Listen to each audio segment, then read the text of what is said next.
Across England, COVID is circulating in the population at around the same level as January this year. However, we now have the benefit and protection of the vaccinations. This is why it's crucial for our residents to get vaccinated, protect themselves from the worst effects of COVID and reduce their risks of hospitalisation. Test themselves regularly, and when they have symptoms, reduce unnecessary contact with others indoors, meet people outdoors or in well-ventilated places if possible. Wear a mask in crowded places or where you can't keep a distance, and wash your hands thoroughly and regularly. And lastly, you will all have heard yesterday the collective plea from Cambridgeshire and Peterborough's Director of Public Health, the Chief Constable, the Chief Fire Officer, the Chair of Clinical Commissioning Group, and the Chief Operating Officer of East Anglian Ambulance Service, that residents and businesses do the right thing and keep the following measures that can reduce transmissions of the virus. Demands on our emergency service and hospitals are under extraordinary pressure at the moment.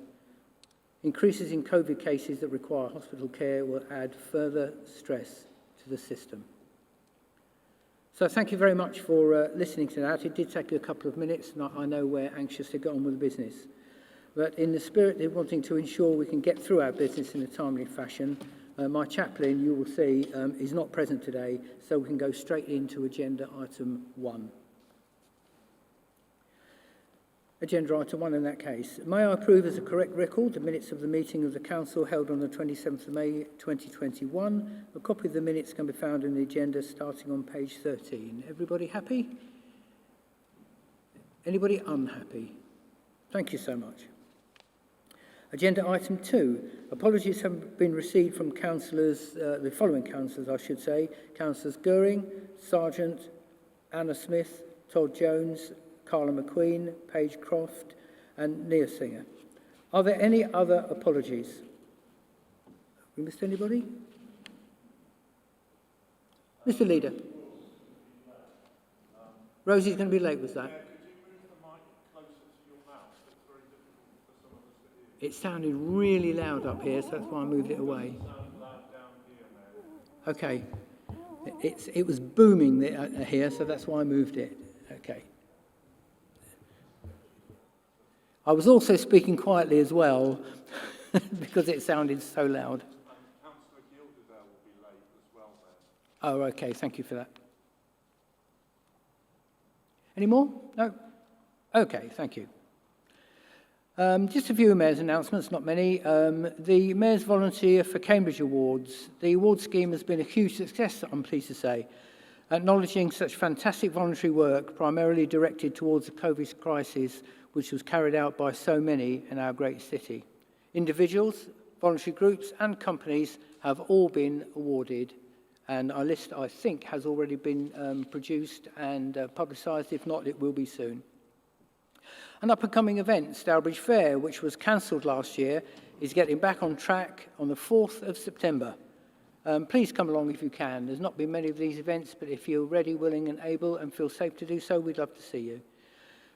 The team at Great St Mary's and I are beginning to plan also for the Harvest Festival and the Chevin service, both of which will be in October. Penny MacDonald will send out full information nearer the time, and please support these important events if you can. Declaration of interest. I would like to ask any member to declare now any interest in the items on the agenda before us today. Members are reminded that they can declare interest at any time during the meeting, and if anything occurs to them during the debate. Are there any declarations of interest? Yes.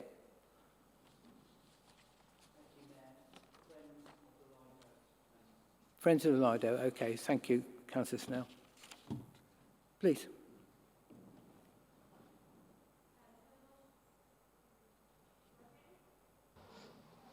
Sorry, a bit louder. Yeah, I don't think it's switched on now. For the motion on the policing bill, I just want to declare that I'm a staff member of Amnesty International, which has obviously been very vocal on this. Okay, thank you very much. Are there any other declarations of interest? I will just remind you, of course, that as you all know, you can declare an interest as you go through the meeting if something occurs to you, so it's no issue if it hasn't occurred to you now. Finally, Just a word about speaking time today.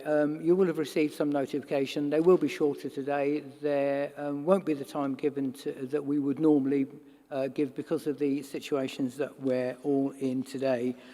So if I could ask members to be concise with their contributions, especially today, and of course to show respect to their fellow members, which I know that you will. During this meeting, Gary will ring the bell when the speaker has half a minute left, and then again when that time has elapsed. That takes us to agenda item 3. We now turn to public questions. Under the scheme allowing members of the public to speak at council meetings, each speaker must address their comments to the chair of the relevant committee or the relevant member of the executive. Each question or statement must be limited to 3 minutes, with a further 2 minutes for a supplementary question or comment on something that has been said. There will be an overall time limit of 30 minutes, including the time taken by responses to questions, and I will reiterate that 30 minutes will not be extended today. The members of the public have been advised early today that it's very unlikely we will get through all the questions, but I would like a written answer to be provided to the members of the public who don't get an answer now, and for that answer to be placed on the website along with the agenda for this meeting. Tell us about poor experiences of walking in Cambridge. I would especially draw attention to a blind member who tells me that there are places in the city that are simply no-go areas for him, and he's asked us to work with the RNIB. There has recently been a national Cut the Clutter campaign.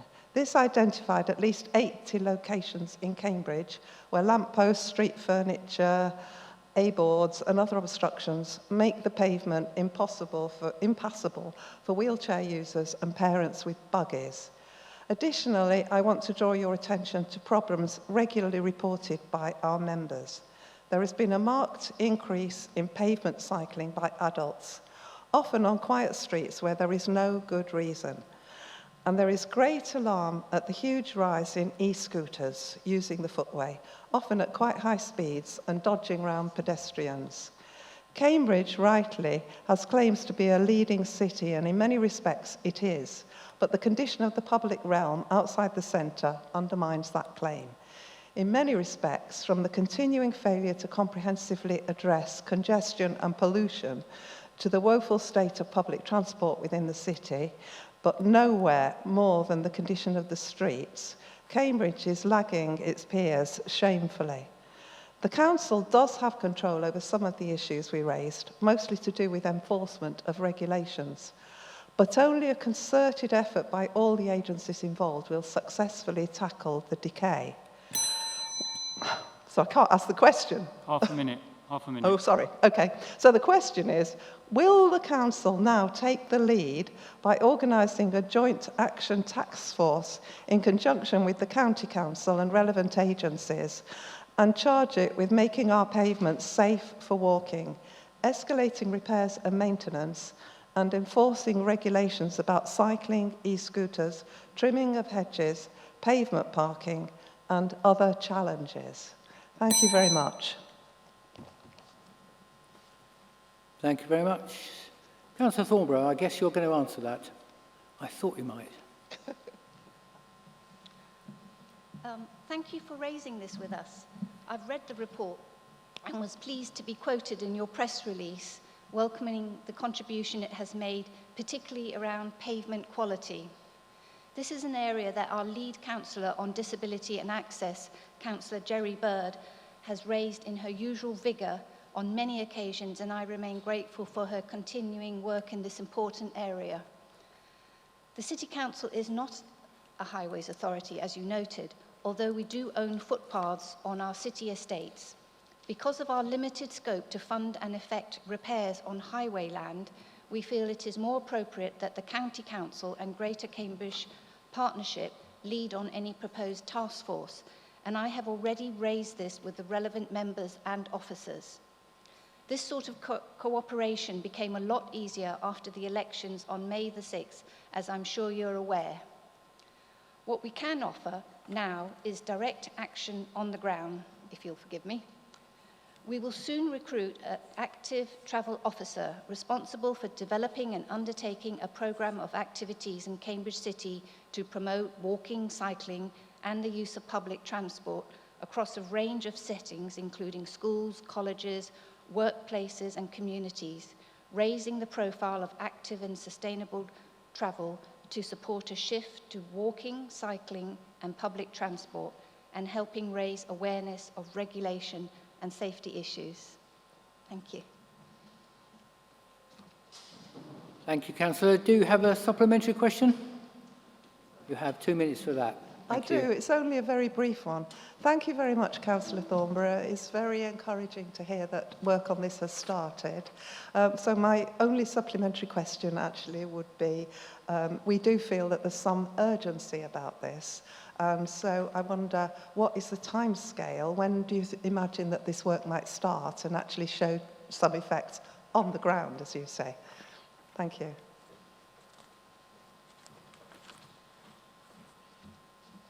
Well, the conversations have started with GCP and the County Council, and they're absolutely aware of the issues that Councillor Bird has been raising and you are raising now.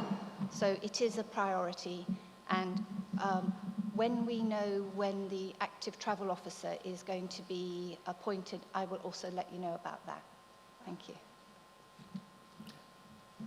Thank you very much. Our second question goes to Anthony Carpin, and I believe Gary's going to read that.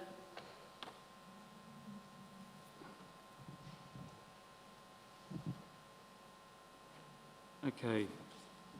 I would like to refer councillors and officers to the following documents: major facilities, sub-regional facilities in the Cambridge area, review of evidence and site options published January 2013, and indoor sports facilities strategy published and approved on 2nd of June 2016. Please can Cambridge City Council alongside South Cambridgeshire District Council commit to undertaking a review and a progress update of both of these documents and reporting back to the relevant committees with specific reference to 1. A new large concert hall, mindful of Cambridge University's recent announcement on a Centre of Excellence for Music Performance. 2. A new large swimming pool, mindful that this was proposed by the University of Cambridge for their North West Cambridge site, which is yet to be delivered despite significant actual and planned population growth. I'm not looking for a comprehensive and detailed answer, just a commitment that such a review will take place and report back in the autumn.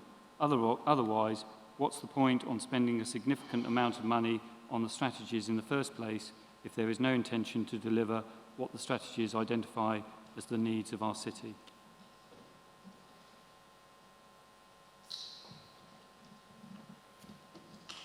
This is a message for Mr. Carpin. I cannot promise a formal review, but I will read the 187 pages of the major facilities, sub-regional facilities in Cambridge area report and the 200 pages of the indoor sports facility strategy over the summer so that they can inform my future discussions. And I note that we do now have an ice rink.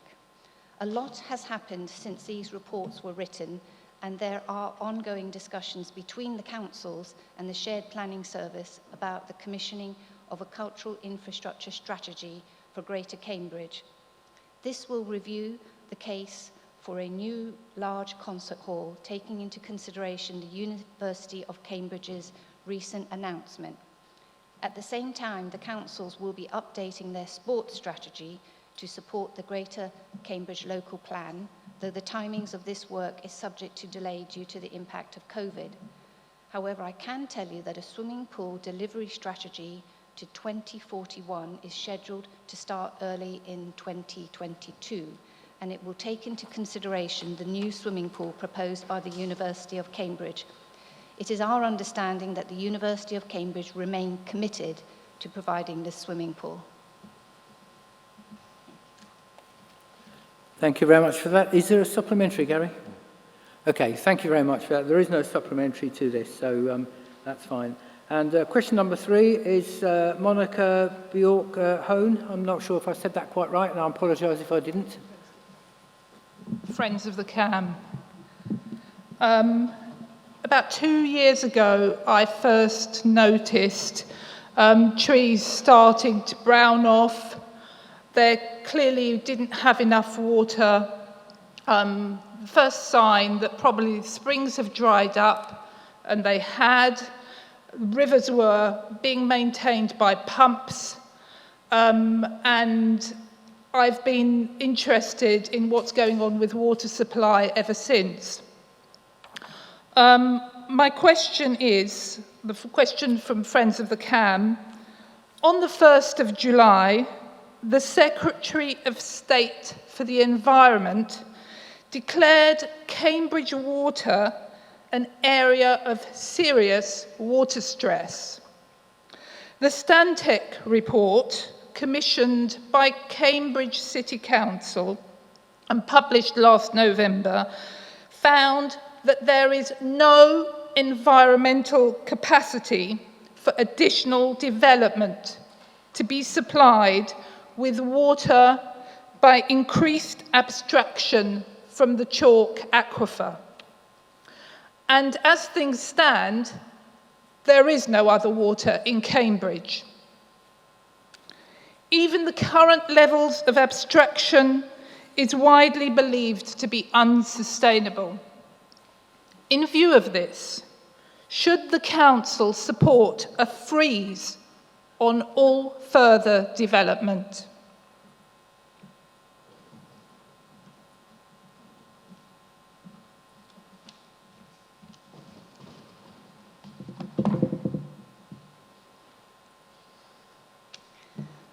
Thank you very much for you bringing the question on behalf of the Friends of the Cam. At present, the current local plan permits this development. For these sites to be in the plan, the water companies must have committed to being able to provide enough water, and they have not indicated this is no longer the case, so we have no basis under planning law to withdraw consent. This is not an area we can apply the precautionary principle. We need evidence, and we need the responsible bodies to have made clear statements of their inability to do what they have previously agreed. If we look at the plan, Stantec, on behalf of the councils, have produced a forecasting model that indicates the likely growth in consumption of existing local plan commitments over time. This recognises that not all of the growth within the adopted local plans will happen in the plan period, or even the new plan period of 2041. The conclusions suggest that growth in demand can be accommodated within the abstraction permits provided to Cambridge Water by the Environment Agency. As we both know, chalk streams are not adequately protected, and so potential damage to them is not grounds to alter planning decisions. This is something we have asked to be changed, and as things stand, we are limited in what we can do.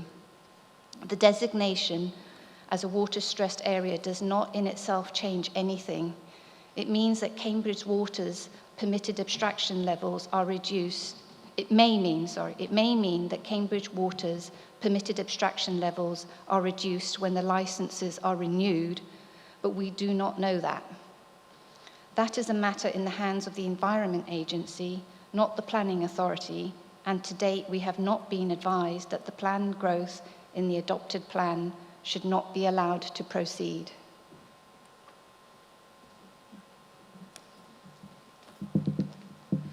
Okay, thank you very much for that. Is there a supplementary question there? Yeah. Okay, thank you. Okay, so you said that Cambridge Water, the water companies were consulted and said that they could supply these developments, which of course they can, but at what cost? The most recent data, this will be this year, so this is not from when they were originally consulted, but this is new data, says that basically from the Environment Agency, Cambridge Water is over-abstracting our local rivers by 22 megalitres of water per day, and Anglian Water is over-abstracting chalk streams by 189 megalitres per day. Anglian Water spent 170,537 hours dumping sewage into the rivers in its area. And we have unanswered questions from the Director of Planning. How exactly does the Council think further growth can be supplied with water when water bodies are, according to the Environment Agency, already unable to support the ecology? Trees are drying up now, ponds have been lost. Where do we expect our foxes and our hedgehogs and our birds to drink? They don't have taps.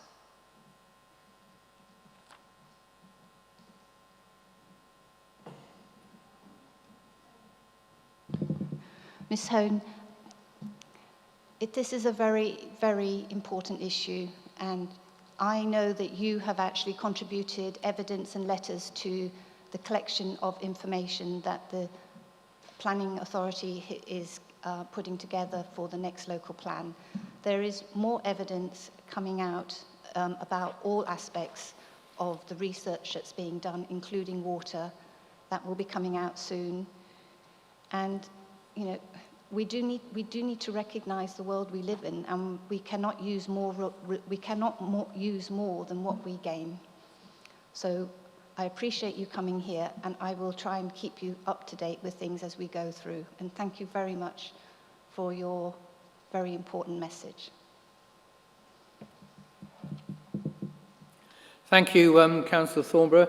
That takes us to question 4. Annie Rose?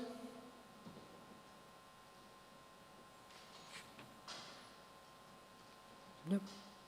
Sorry. If you've got it, yeah, sure. Oh, yeah, sorry, I didn't see you at the back there.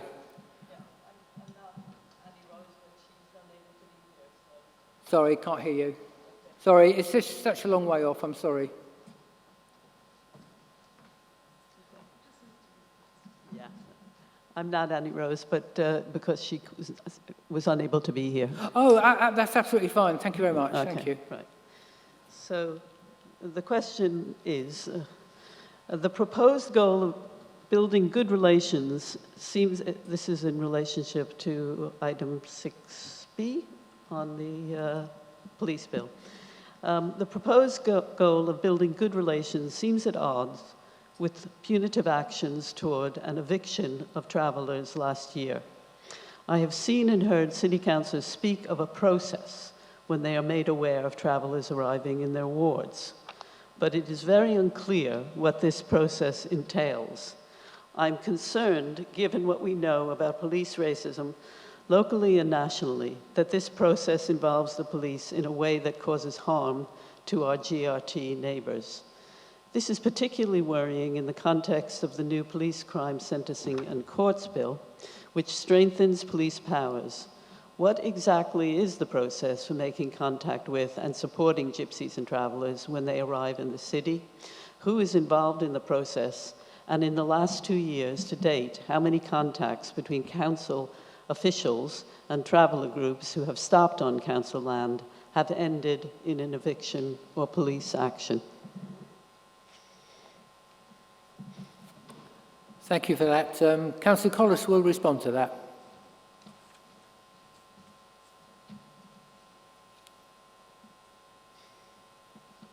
Thank you very much to Annie for her question, and thank you for reading it. As we know, we're going to consider a motion from Councillor Healey later on this evening, which covers quite a few of the issues mentioned in the preamble to the question. So I don't propose to cover those now. What I will do is deal with the specifics of the question. So Annie has asked about the process, which I can outline here.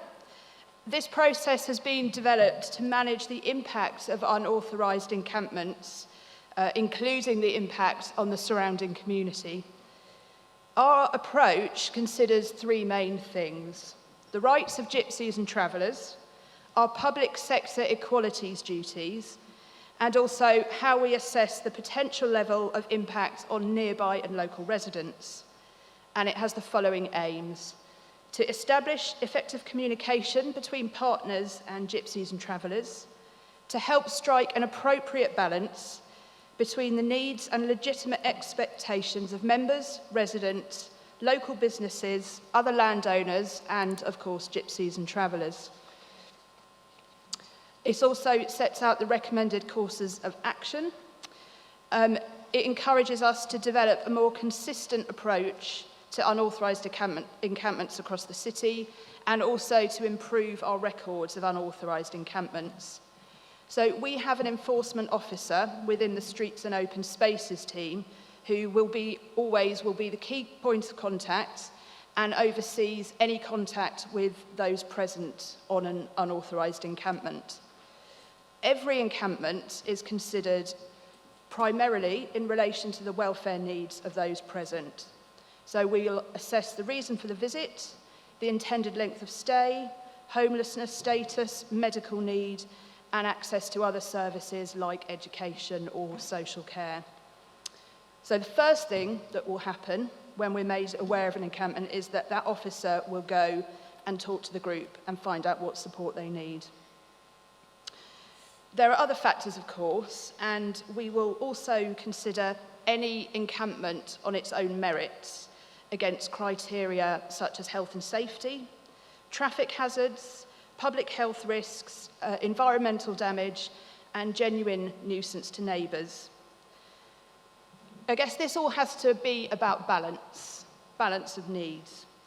Any complaints or inquiries about the encampment are handled by that officer, who will then inform the relevant contacts or partners, and that will include local councillors or the police as well.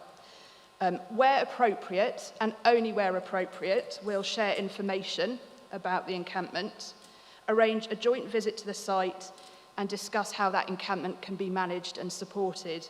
And we will only involve the police where there is suspected criminal activity.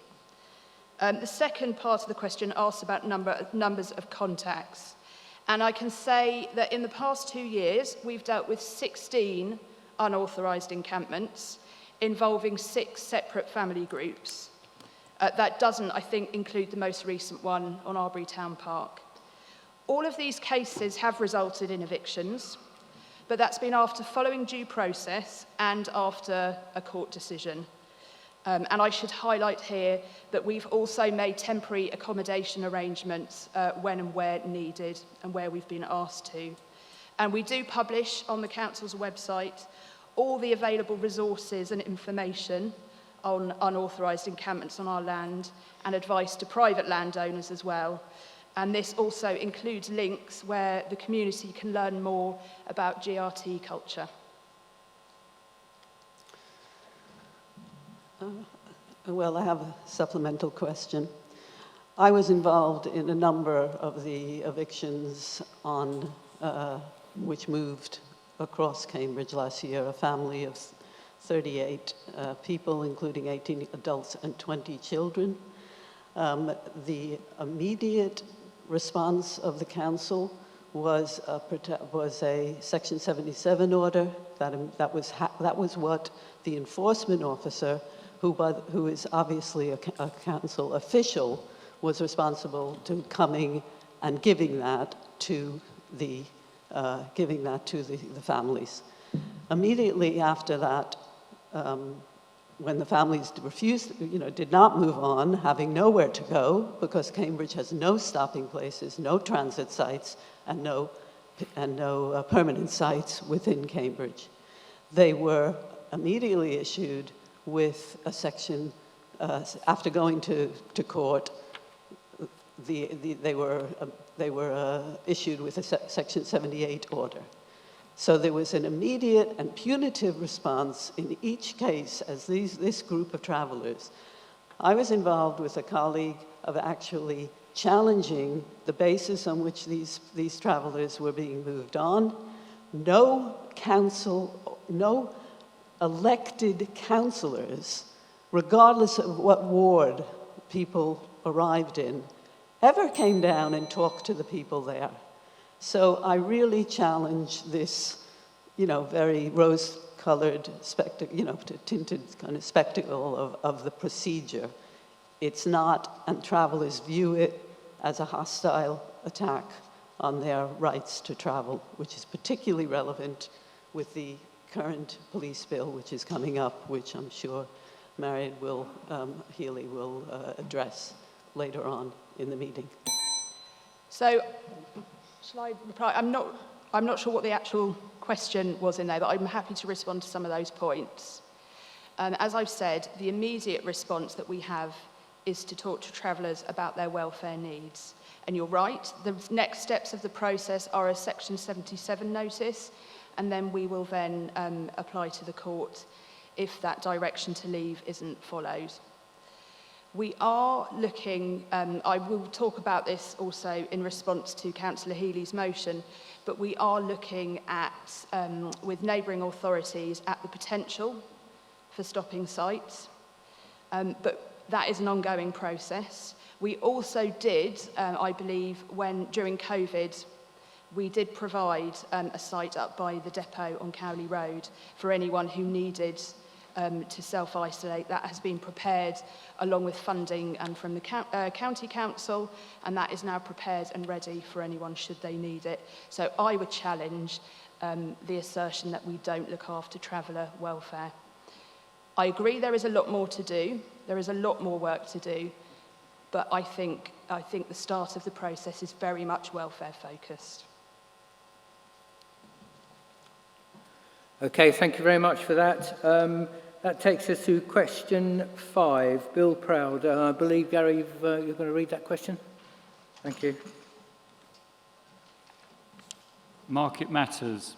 On the 19th of July, a message was received from the Head of Environmental Services stating that the report on the market redevelopment to the Scrutiny Committee has been moved from October 2021 to March 2022.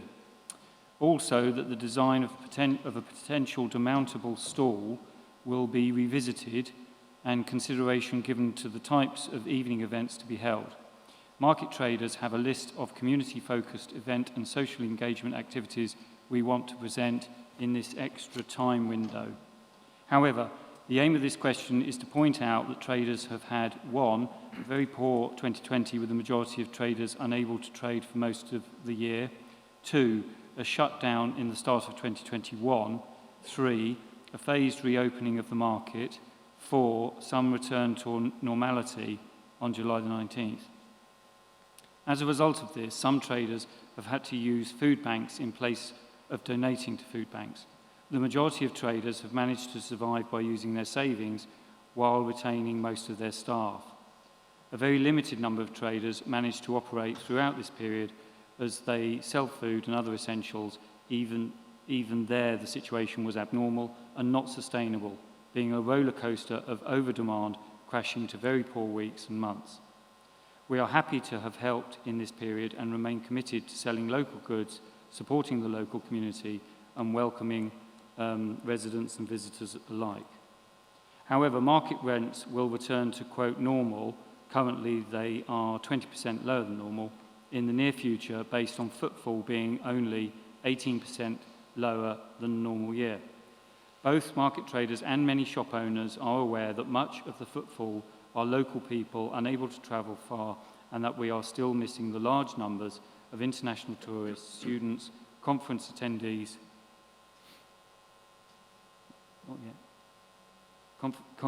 conference attendees and other visitors. Records of takings have been supplied by some shops to market traders, and these show that there is an income gap of 50% or so compared with a normal year, based on the last 5 years. The market overall sees this kind of income gap. Similarly, any redevelopment will inevitably produce disruption and/or displacement of market traders. Timing of the redevelopment is a key to ensuring continuity for small local businesses and the incomes of many local families. So, can the Council confirm that such factors will be considered in timing of any redevelopment, meet people Met people do not want this year to be immediately followed by another period of disruption, and can they revisit plans to return the rents to normal, as will happen in the next 2 months? That's the end. Councillor Moore. Interesting ringing the bell against yourself, Gary. I like that. Thank you. I'm very sorry that many traders and other city centre businesses have been hit hard by the pandemic, and that is why, as has been mentioned in the question, the Council has provided a programme of specific support to traders over the last year, both through grant funding and other measures such as rent holidays and rent-free periods, as well as the mentioned pitch discounts. Council officers have organised a number of meetings with yourself, with the traders, with Bill, and will continue to do so to discuss, amongst other issues, future rent arrangements for traders, and we can also discuss the consideration of timing of the future development, and we would be very keen to hear traders' suggestions and ideas for community use of the square that fits around the market. The timing of any future Market Square development will obviously need to consider a broad number of factors, including its place within the wider city recovery plans. However, we are still in the very early stages, or the early stages, of the project. We're currently only consulting on the concept design. The results of this will come back to committee in March 2022, and then, depending on the outcome of the consultation, we will move to the detailed and technical design stage. This will then need to go out to consultation again before we're ready to do any of the actual physical work. Added to this, we still need to find the funding and a temporary location for the market, so we are still quite a long way off the start of any of the practical work, and hope that not just the market, but the city and life in general is back to normal by then, or the new normal. Thank you. Thank you, Councillor Moore. I'm afraid to say that we've now run out of time on that item for this evening, but those questions that were not able to be asked will be responded to by the officers, as I said previously. So, members, that will take us to item 4, to consider the recommendations of the Executive for adoption. They're on pages 51 to 74. The recommendation Executive Council for Strategy and External Partnerships concerning 2021 revenue and capital outturn, carry forward and significant variances, housing review account. Does Councillor Herbert wish to introduce this item? Oh, obviously not. Councillor Robertson, please, carry on. Sorry, yes, it was arranged that I would respond. That's my mistake. Sorry, Councillor. I would introduce the HRA paper. Thank you. I will be short. It was dealt with by the Housing Committee at some length. It's been a very difficult year because of COVID, of course. A lot of work that we would like to have done was not possible, but much of it because the tenants and leaseholders did not want workers in their homes. So it's understandable under the circumstances. But this work is not lost. The funding for it is available, and the work will be carried forward into the year we're now in, and we hope that we'll be able to achieve quite good progress. On the new build, we did make very good progress, actually. The sites that we had ongoing during the year were only mildly disrupted for a few weeks, I think, and we made very good progress in building the houses that we're hoping to make available later this year. So, any questions, please? I'll try and answer. Thank you so much. Councillor Dale, please. Just a reminder, you have 5 minutes, and other councillors have 3. Thank you. I will try to be much shorter. Thank you, Mr. Mayor, and thank you to the officers for this report and all the work they have delivered over the past 12 months, despite the challenges of the pandemic. Undoubtedly, as Councillor Robertson has mentioned, the role of this council as a housing authority has been made vastly more difficult, and this is reflected in the understandable underspends across the service as we've struggled to gain access to properties. As has been mentioned, this is particularly reflected in the repairs and maintenance budget, where Appendix B notes that only essential repairs could be delivered during many stages of the year. However, Mr Mayor, I completely understand the bottlenecks arising over the past 12 months, but I am concerned that this will further compound the issues of underspends, backlogs, and a failure to meet the decent housing standards that have been a problem since before the pandemic. Under current proposals, as listed in Appendix A, the Council will be carrying forward 1.1 million of repairs and maintenance budget.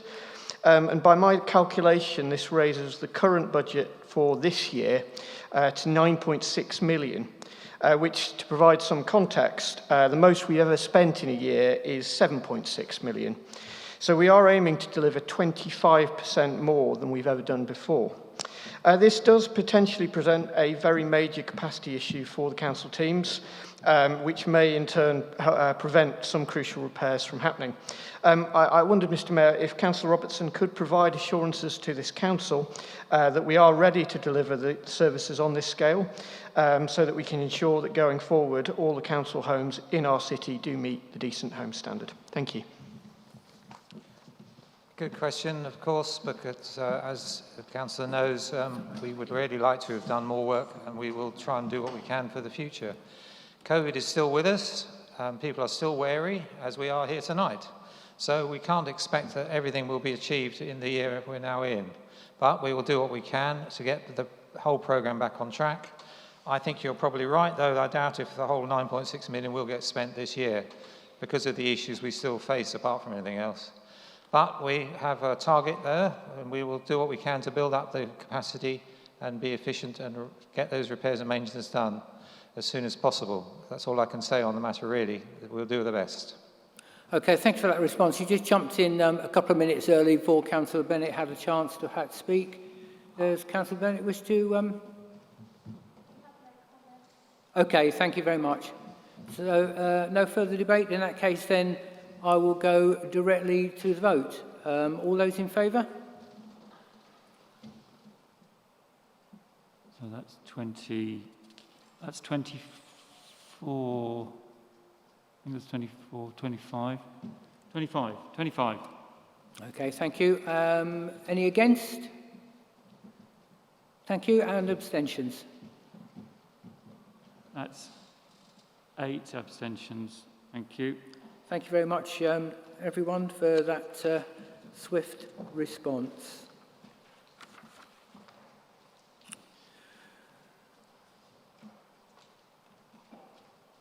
We now turn to agenda item 4B on pages 75 to 98, recommendations of Executive Council for Finance and Resources, Annual Treasury Management Report 2021. Does Councillor Davey wish to introduce this item? I got that right. Oh, good. Thank you, Mr Mayor. Quite simply, because this has already gone to Strategy and Resources, I'm simply going to commend this report to Council and happy to take questions if there are any. Thank you. Okay, that's kind of you. Thank you for that swift response also. Councillor Dale, do you wish to respond? Thank you.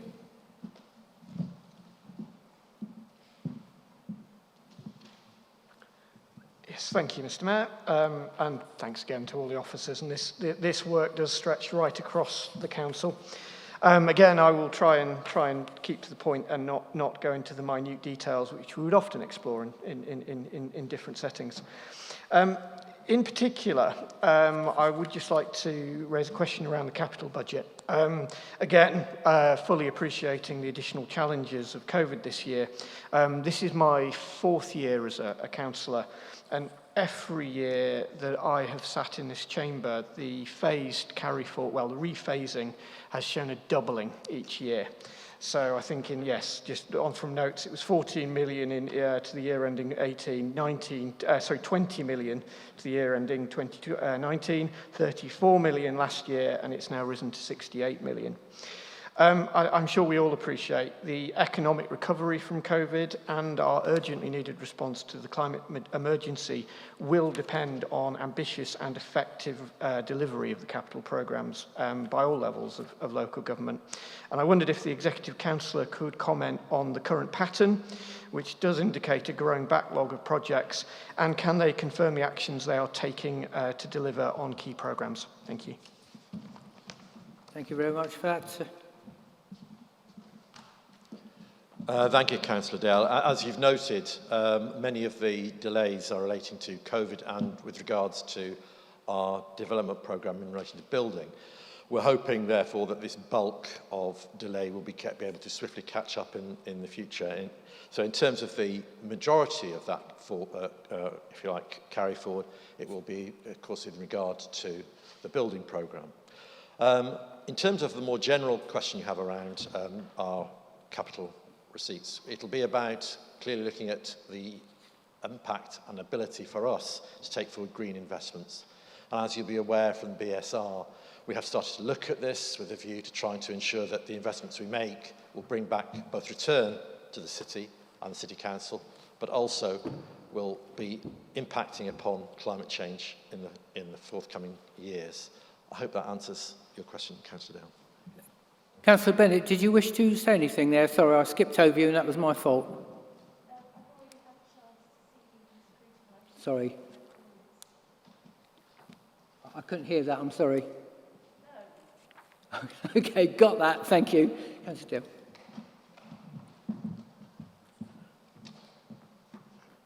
Just before anyone else points it out, I think have I taken the the general revenues before the Treasury, so I think the Treasury is still due to be voted on. I think that's the second time I've done that as well. You can't always get it right. It's a live performance, you know. It's a live performance, what can I tell you? Okay, so can I please go straight to the vote in that case? All those in favour? So that's 25. This is on 4B. We're on 4B. The Treasury Management. Okay, so that's unanimous.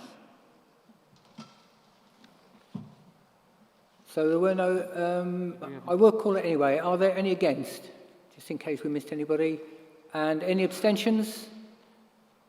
Okay, thank you, everyone. We now turn to agenda item 4C on pages 99 to 154, recommendations of Executive Council for Finance and Resources, Revenue, Capital Outturn, Carry Forwards and Significant Variances General Fund. Councillor Davey. Thank you, and thank I'm you grateful. so much. Thank you, Mr. Mayor. I'm grateful for Councillor Dale to give me a chance to have a rerun of my answer to your likely question coming shortly. I think it's only right to start by stressing that this has been, as many have said, a year like no other.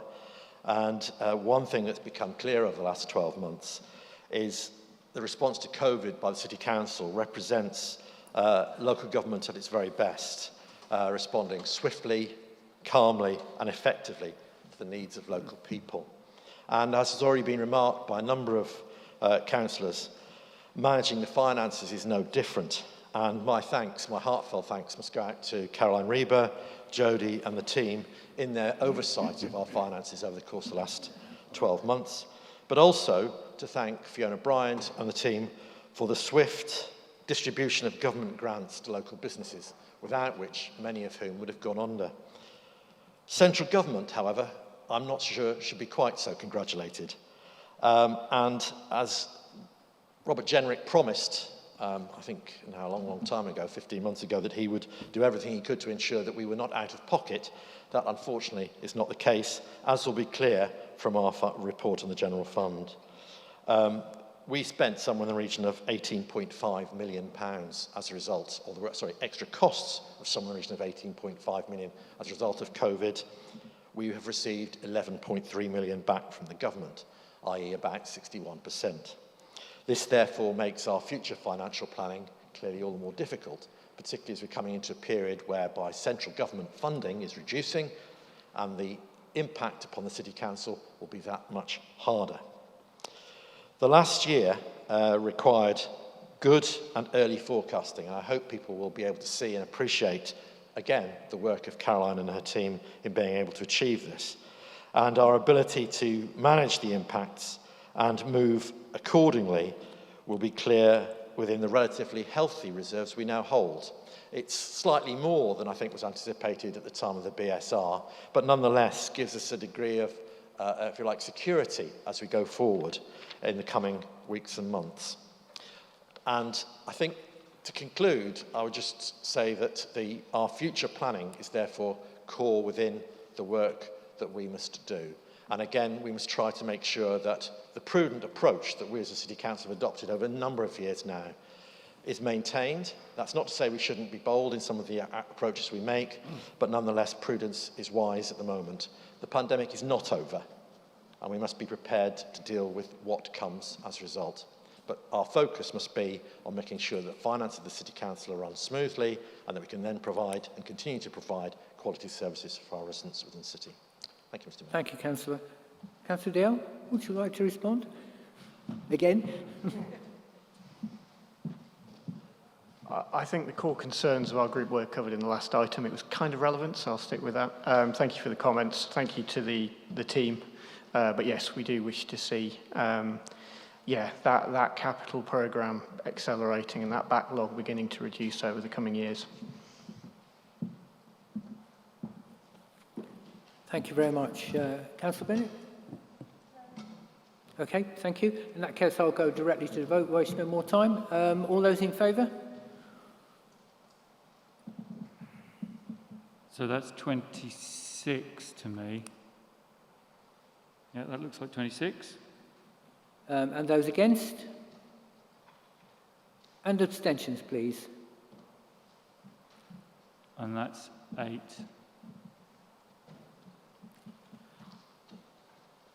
Thank you very much, everyone, for that swift response. I know it hasn't had the airing that it normally would, and that I'm sure is appreciated today under the circumstances by everyone. So that takes us to agenda item 5. This item will last also for a maximum of 30 minutes.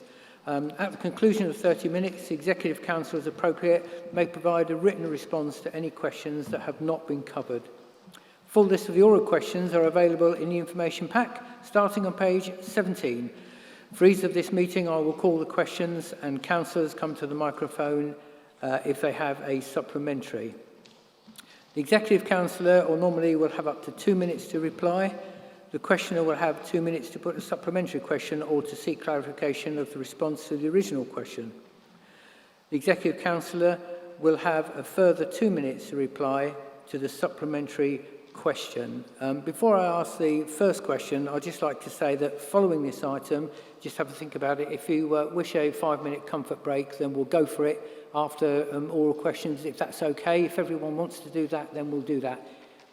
If not, then we'll crack on. So the decision will be yours at the end of this item. So question number 1 from Councillor Pora.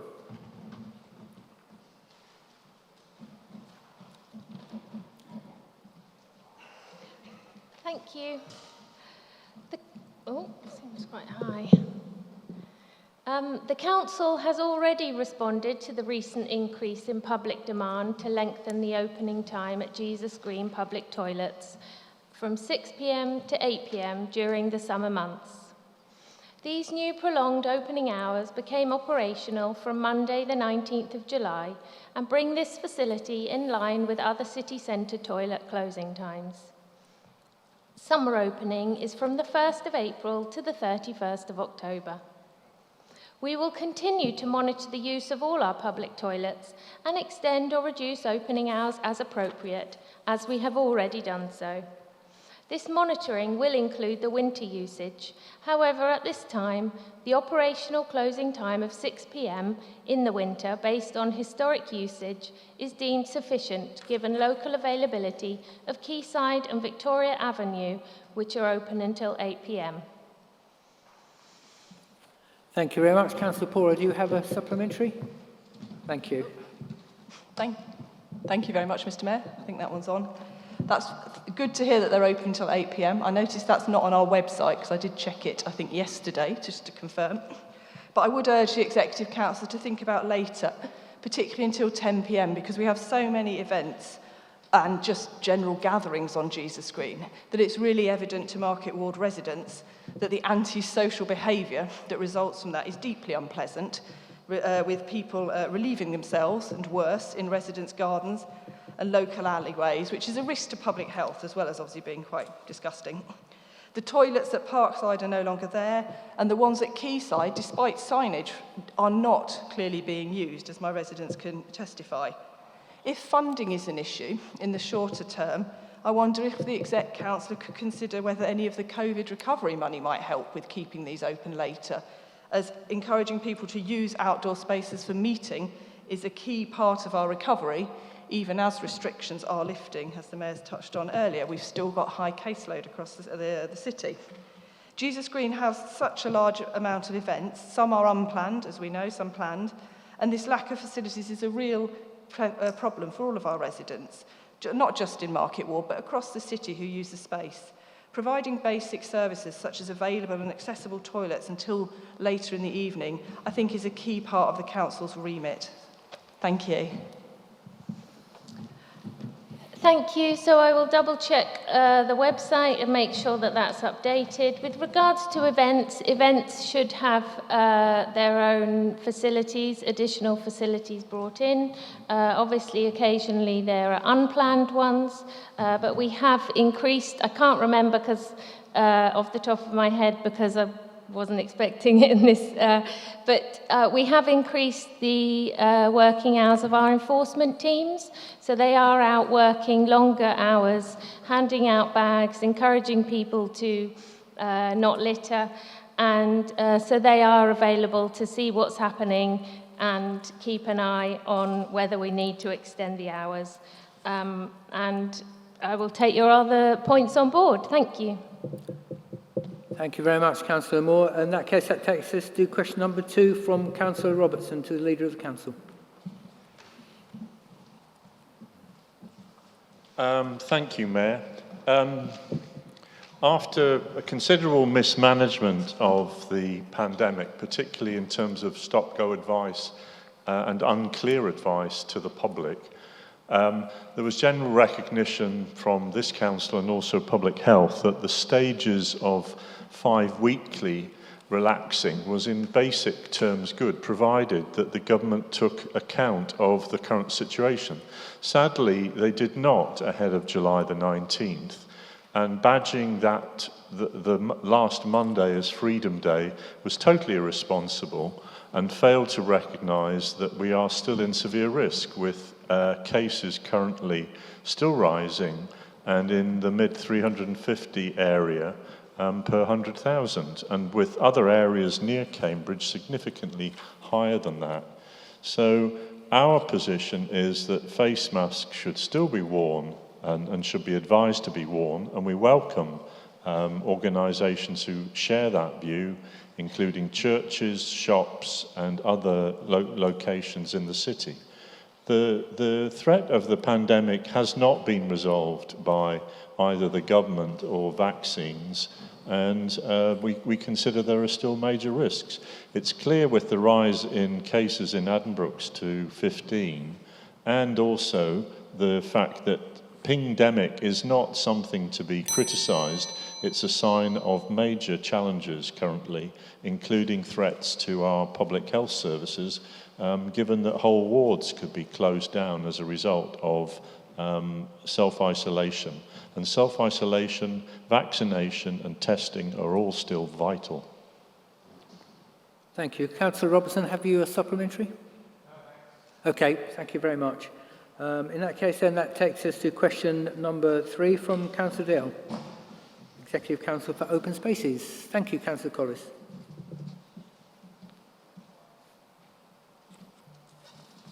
Thank you, Mayor, and thank you, Councillor DL, as well. First, I just need to clarify some of the detail in the question. While building extensions and conservatories are at more risk of tree-related subsidence, the current situation at Alexandra Gardens that the question refers to actually doesn't involve damage to an extension, but in fact the main body of the building.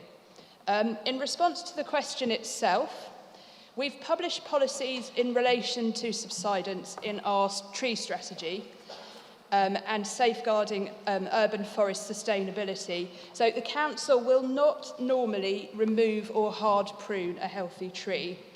We've made a commitment to increase and improve the city's tree canopy cover, and our default is always to protect trees wherever we can. However, occasionally healthy trees do need to be managed. For example, in the case of Alexandra Gardens, and circumstances where the tree has caused damage to property. Policy GM9 sets out the key principles that the council will manage all claims directed at council-owned trees, and that we will also challenge unwarranted claims based on poorly investigated or inaccurate evidence. In this case, officers have followed Policy GM10, which sets out a range of information that the claimant or property owner or their building insurers must provide the council. It's pretty rigorous, as it should be. The insurance claims are dealt with on a case-by-case basis, each treated on its own merits, and a tree will not necessarily be felled because of a claim. I will stop there and see if there's a supplementary. Councillor, do you have a supplementary?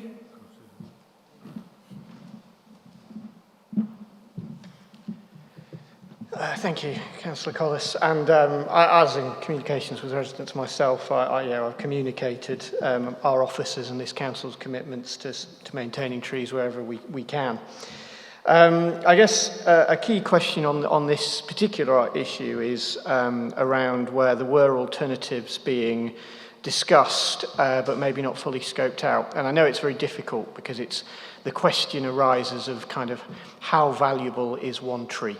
What level of financial intervention will you make in order to protect valuable trees in the city? I'd be very interested to hear from the councillor, now that she has the joy of making some of these decisions, what factors she will sort of take into account when making a final decision on this and similar items. And also whether there are any other options we can look at with the development of the newest local plan to help try and avoid these issues in the future, where possible. Thank you, Councillor DL. So the factors that will impact on the decision, we now have, I had just heard from the tree officer earlier this evening, we now have all the evidence collated from the consultation, which we did extend, I think, for a further week. So I have those to go through tomorrow. Those obviously are a key part of the evidence. Those voices need to be heard. I also need to meet with the tree officer and discuss alternative measures. So we've talked, I think you know, about things like trenches under the road and whether we can stop the route that way. So we need to look at technical solutions as well. So that work will be happening tomorrow, and at the beginning of next week, I'm more than happy to update you and the residents on the progress of that. Can you just remind me, Councillor Diallo, the second part of your question? I think I might defer that, if that's okay, to Councillor Thornborough. She'll probably be able to give you a more thorough answer on that one.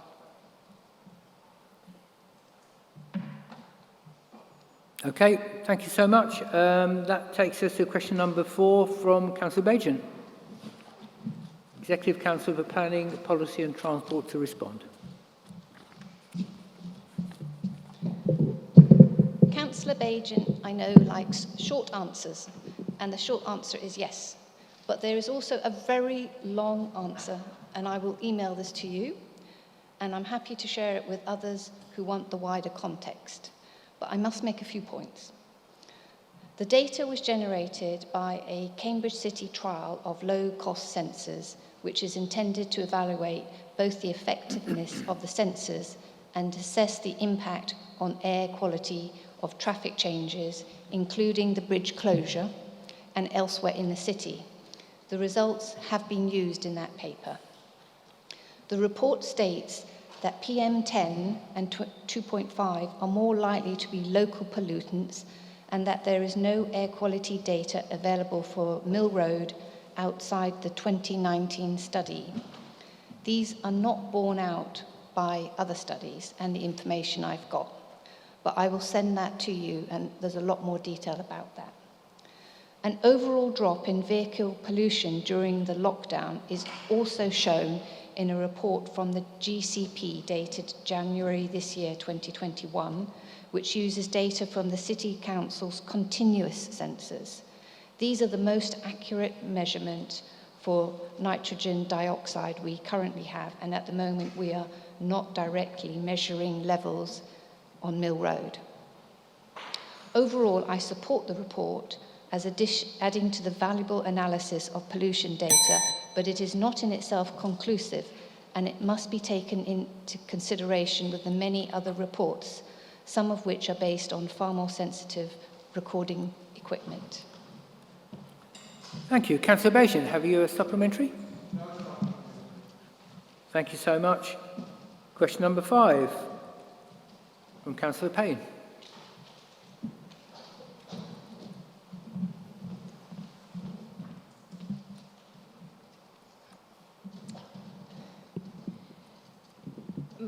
We're in the very early stages of a trial of one style of demountable stall that we were able to hire off the peg at short notice. As we are still only in the concept design stage of the Market Square project, we did not plan on trialling the proposed stall designs at this stage, as we expected to do that at the detailed design stage if the concept design got support from the current public consultation. Due to the concern of traders on the design of the stalls, we have brought the trial of possible demountable stalls forward. The one currently on view in the Market Square is just a display stall, so is smaller than any we would purchase for use. Plus, we have not made any decisions about the colour of the awning. It just happens to be the colour that they had. We are in talks with the council, who have had their own demountable stalls made on a very similar design to the ones on display, but made from a heavier metal. But there are not any currently available, so we are working on getting some for use in a trial. We are also still open to having our own prototypes made if none of the readily available ones are found to be suitable.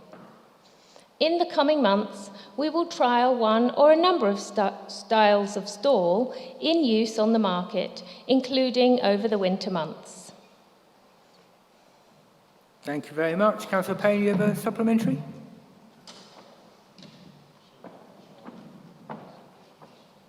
Thank you, Mayor. Thank you to the Executive Councillor for her reply. I'm loud. I'm sorry to keep pressing this point about the demountable stalls. But as I think has been made very clear over the last few months, the concept design in itself rests on the stalls, at least some of them being demountable. Therefore, I wanted to follow up by asking, given that an initial survey amongst the market traders, which was carried out as a supplement to their first opinion survey, identified that out of the 25 traders surveyed in the first week of the stall being on the market, all 25 regarded those stalls to be inadequate for their purposes, saying they would not be able to run their businesses from them and that they were incapable of standing the extreme weather. As the traders and the Executive Councillor show at least some scepticism that these stalls will not be suitable for our market, could you please confirm for us that the redevelopment won't move forward until a new form of stall is identified, tested and receives support from the market traders and local community? And also, what criteria will we use to judge what type of stall is successful for our own Market Square? Thank you. Thank you. So firstly, I absolutely disagree that the concept design rests on demountable stalls. It's simply one small aspect of it. For me personally, the main thing is fixing the flooring, reducing the impact of the highway to make the square look more appealing, but also give a sense of safety and security. People who don't know Cambridge well just don't know that there won't be vehicles hurtling around there. Also, by fixing the floor, we will make it more accessible, easier to clean. At the moment, we can't have all of the hot food stalls in one location because the electrics won't be able to deal with it. So an important part for me is also redoing the electrics, so that if we choose to, that will come later as part of, we could have one area for the hot food. It's about renovating the fountain in the middle, making the most of that, opening up the space in the middle so that we can see the renovated fountain. Ideally, we would like to have water again coming out of the fountain. We don't yet know whether that's possible, but that's what we'd like. Having tables and chairs in the middle, having it wider so that there's a view of Great St Mary's. So having the demountable stalls is simply one aspect. As I said a number of times, we're still in the early stages of this project. We're not sure whether we can afford all of the project. That's why we're asking people in the consultation to prioritise. Okay, inadequate with regards to the weather. These current stalls are in use in a number of markets across Yorkshire who recommend their use. And the criteria, we have the markets management team and the project team have worked closely with traders for them to draw up the criteria, and it's the market traders' own criteria alongside council officers that we'll be using to agree the stall design criteria. Sorry, lost it there. Okay, thank you for that. That takes us to question number 6 from Councillor Half-Davis to Executive Council for Open Spaces.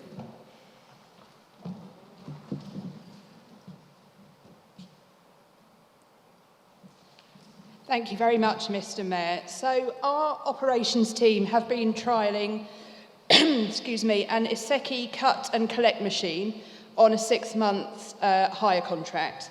That trial began in May this year, and it will run through to November. So that machine is similar in scale and operation to the existing gang mowers that cut our smaller parks, play areas and road verges. However, it can collect the arising grass cuttings to be disposed of either in a designated area or a space off-site for green waste collection. Obviously, the advantage of this approach is that over time, the removal of cuttings depletes the nutrient in the soil, resulting in reduced grass vigor and having to cut less in future years. In addition to financial savings, less cuts of lower nutrient verges favours native wildflower species and so should lead to increased biodiversity. This has been successfully demonstrated by Dorset County Council, who now have a whole fleet of similar machines. Early results have identified some issues with the machine, primarily with the length of grass that can be cut without blocking the chute that feeds the hopper. So we're going to need to review frequency of cuts to address this. And we plan to trial the machine in the management of pictorial meadows and local nature reserves in the autumn. Thank you. Councillor Davis, do you have a supplementary? No, you don't. Thank you so much. In that case, then, that takes us to question 7 from Councillor Healey to Executive Council for Housing.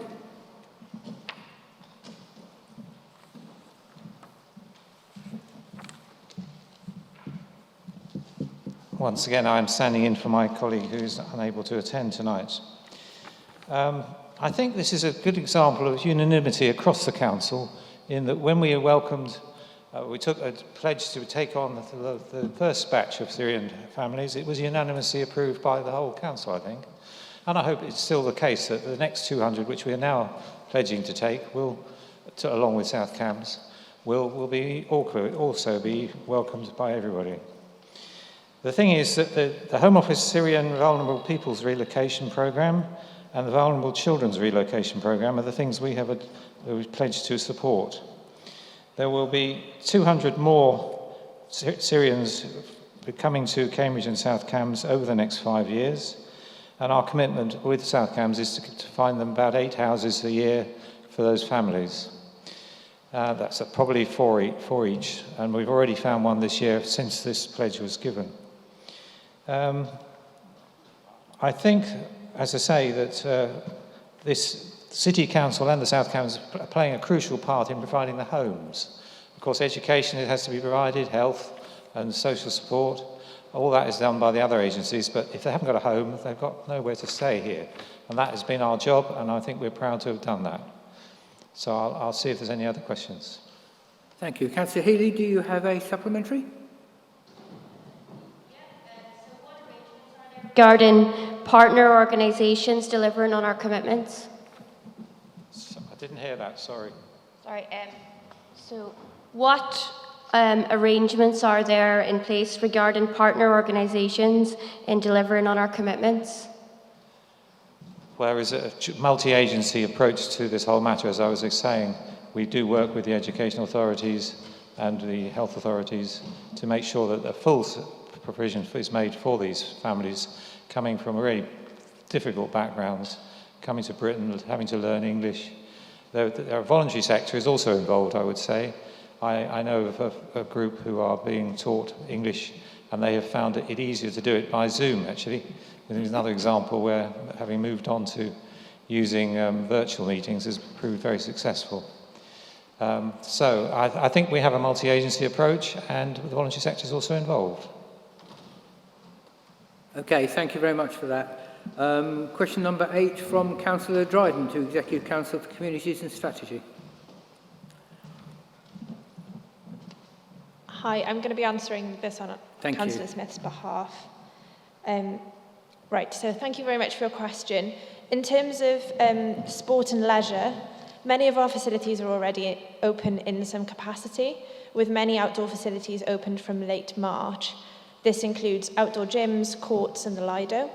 Abbey and Parkside pools have been open at reduced capacity, and we've been able to have exercise classes running at limited capacity since the 17th of May. So the lifting of restrictions is often about being able to increase capacity or improve ease of access. For instance, Abbey and Parkside pools will now be able to be open at 80% capacity, as will the Lido.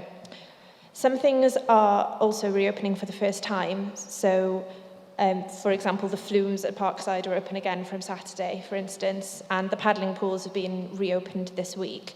We are also planning for the reopening of the King's Hedges and Sheep's Green learner pools. There are still some exceptions, and one of those is that the Cherry Hinton Village Centre remains a vital part of the vaccination programme, which means reopening there is more limited, and we want to thank the residents of Cherry Hinton for their patience during this crucial time. We are doing all that we can to reopen things in a COVID-safe way.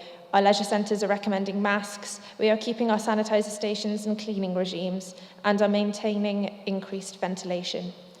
In terms of the Corn Exchange, we are taking a measured approach to respond to a very complex and changing situation. For instance, we don't yet know what the scope of vaccine certification rules might be in the autumn. Bearing in mind the changing situation and the advice of the Director of Public Health, we are currently looking to reopen on August 31st. The venue teams are updating COVID risk assessments and taking a scenario planning approach to events planned for the 31st of August and beyond. Thank you very much. Councillor Dryden, do you have a supplementary? Thank you. For that, thank you very much for that answer. And just one other point you mentioned, is there any other outside activities available for people who still don't feel able to attend indoor events yet? Thank you. Yeah, that's a really important question, as I'm sure there are, and there will continue to be some people who don't yet feel comfortable taking part in events indoors and indoor spaces. So the Lido was opened early and will remain open. And as you'll hear later, plans to keep it open beyond September are ready to go to consultation. Our outdoor gyms, tennis and basketball courts will remain open, as will the pitches and AstroTurf at Coldham's Common. GLL have opened all the paddling pools across the city over the last few days, and we hope that Sheep's Green Learner Pool will open tomorrow following maintenance work, and King's Hedges Learner Pool is going to open for some summer swim activities over the summer before returning to school swimming in September. We are also planning some outdoor cultural events for the summer, including our Sunday concerts in the parks, some of which are in collaboration with the Cambridge Folk Festival, and the Chips Play Day scheme is back with free online and outdoor events across the city over the summer. We've also got a wide range of free family outdoor fitness activities on offer.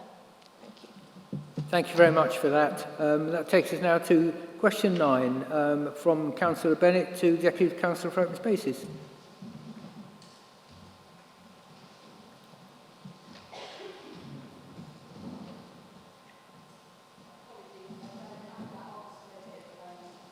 Okay, do you want us to come back to it?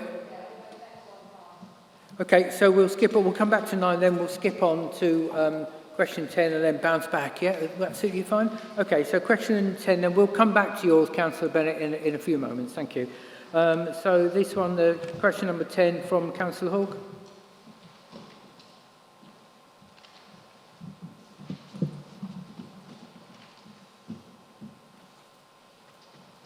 Thank you, Mr Mayor. Yes, Councillor Bennett, apologies for that. I didn't print out the answer to that question. Thank you to Councillor Houck for his question.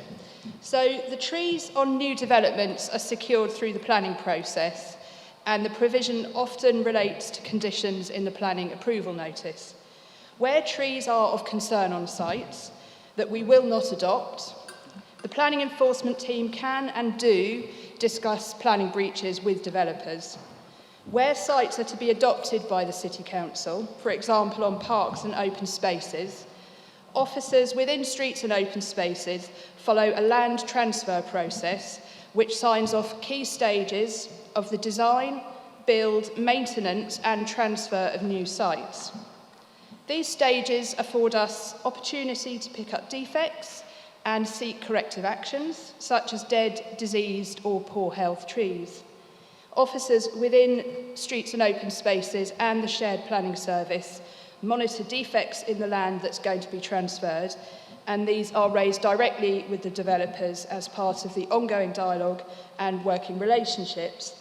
Where sites have already been adopted by the City Council, they'll be managed under the citywide tree strategy 2016 to 26 and added to a 3-year cycle of inspection, maintenance and also replacement planting to ensure continuity and development of tree cover.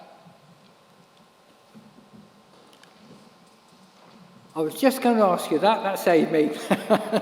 Thank you.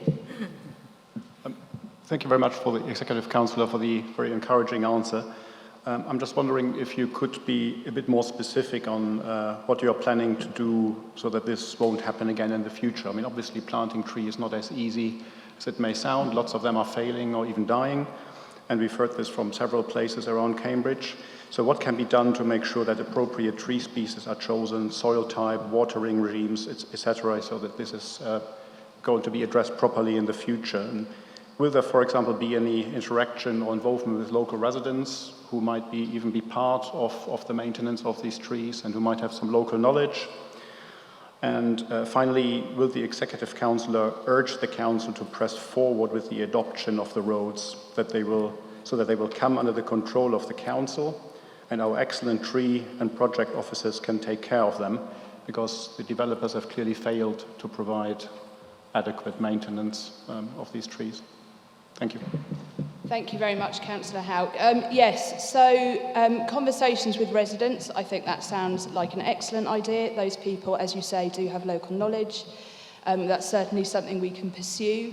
In terms of the choice of species, I will follow that up with the tree officer and also with Councillor Thornborough. Obviously, she has involvement with the local plan. Happy to loop you into that conversation if that would be useful.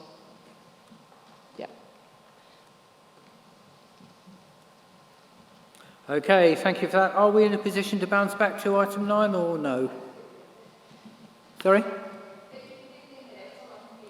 Okay, that's fine. We've got about 6 minutes or so, plenty of time.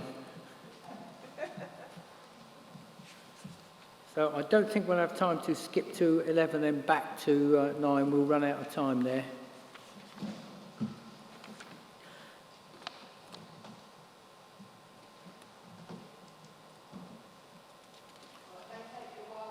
Okay, what we'll do then, in that case, then we will go to question 11 then, rather than sit here twiddling our thumbs. What do you think?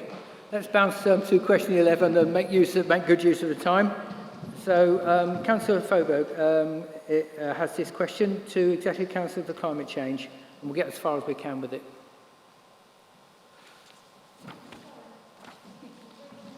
That's okay. We got in a bit of a pickle with the questions there, Rosie. Don't worry. We're okay.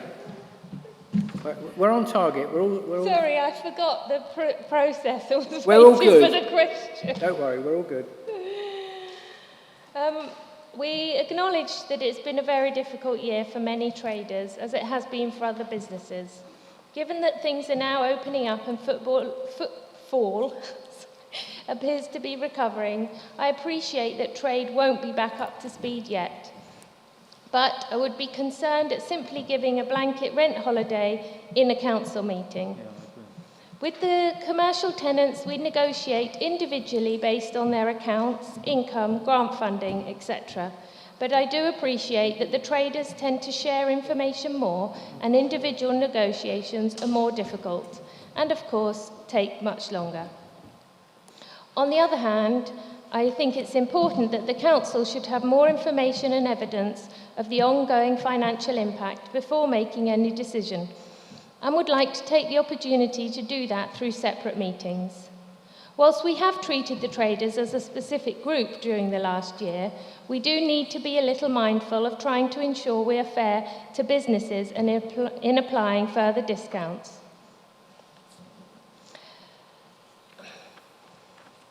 I think that's it. Is there a supplementary? Okay, thank you for that. Is there a supplementary to this one? Thank you.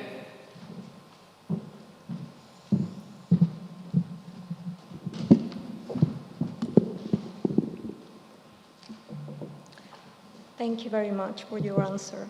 While I appreciate that the football is increasing, the market traders have not yet seen a return of anything like normal levels of the trade, and we know that many of the overseas visitors won't be able to come to the UK this year, which will affect levels of trade over the summer. Our traders have provided a key outdoor safe space for so many of our residents to shop during the lockdowns and have dealt with the sudden closure at the end of December. And the gradual return to capacity, which has impacted many of the traders financially. So I would urge you to consider extending this reduced rent period until we have clear evidence that the traders are able to cover their costs and trade as normal. I would ask you to extend this for at least another month until the end of August, and then further review it. Thank you.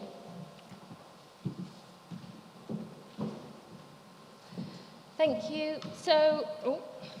So we have been working throughout the pandemic to support traders. Before we went into the first lockdown, we were discussing having the rent-free period because we knew, of course, that the city centre and the market would be drastically affected. We will continue with this analysis of the situation and our support for traders. We have offered a lot of support for traders. It's not just about the rent holidays or the rent-free periods or the discounts. It's also about the grants that we've offered, and we also haven't been chasing rent arrears. I will continue to work with the traders and with the team to find a solution that supports the traders and ensures the future of our lovely market. Thank you. Okay, thank you for that. I think everyone, although we've reached we're out of time on this item, I am going to bounce back to question 9 because it would be extraordinarily unfair not to. So if Councillor Collis is able to respond, we'll go to it. Thank you, Mr. Mayor, and thank you, Councillor Bennett. Yes, Councillor Collis is able to respond and she'll do it very quickly. I take your point, Councillor Bennett, about levels of digital exclusion. We represent similar wards with similar situations, so I fully understand that. So you've asked us to do 4 things. I think I'm going to just address those, if that's okay. To put a simple one-page guide in Cambridge Matters and open doors, look at the web-based reporting system, resolve the GDPR issues, and ensure that there's an anonymous reporting option on all web forms. I will take all 4 of those points back to the antisocial behaviour team. I've already raised it with them when I saw the question, and I will keep you informed of that. Thank you very much. No supplement. Thank you very much. Is there a supplementary to that, Councillor Bennett?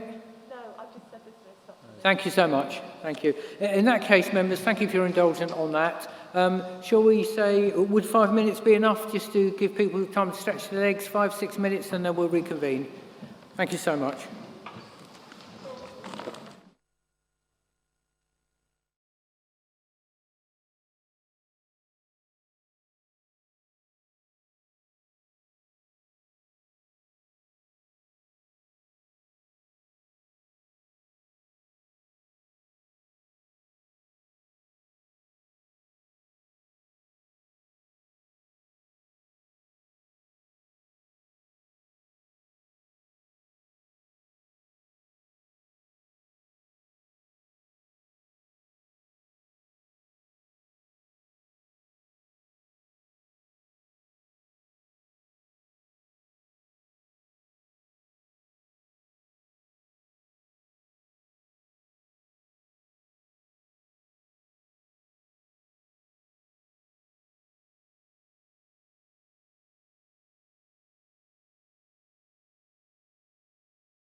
I've agreed with group leaders that the speaking rights on motions for this meeting will be slightly different as for the reasons we spoke of before. So it seemed to make sense that firstly we will take the 3 motions that do not have any amendments first. So we'll take in order 6A, 6E, 6F and then bounce back simply because there are no amendments to that.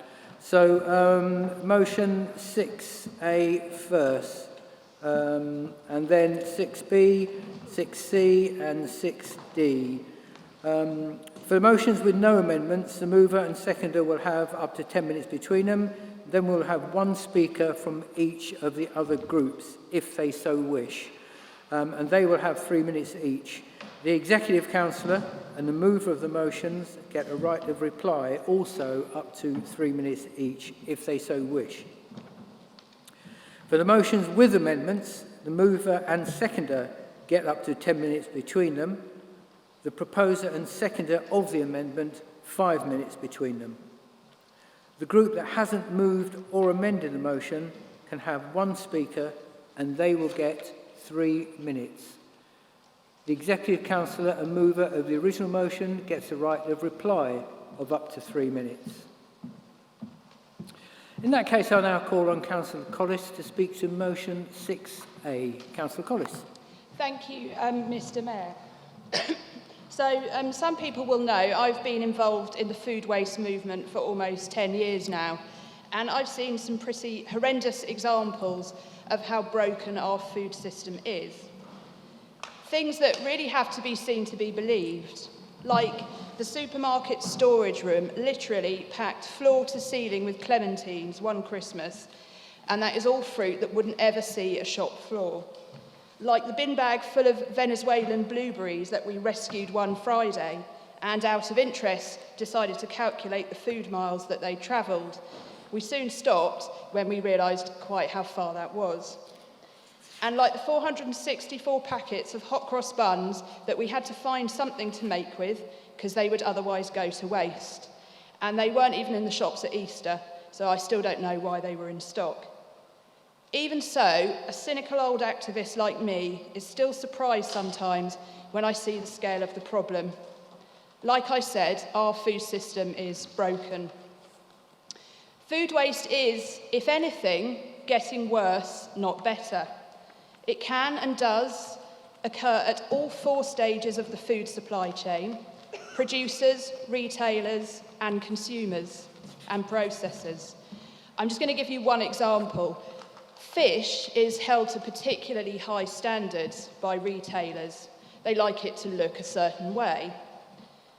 Of course, what some of us don't realise, while we're tucking into our seared salmon, is that nearly 2.3 million tonnes of fish are discarded each year, and approximately 40 to 60%, depending on who you ask, of all fish caught in Europe are discarded.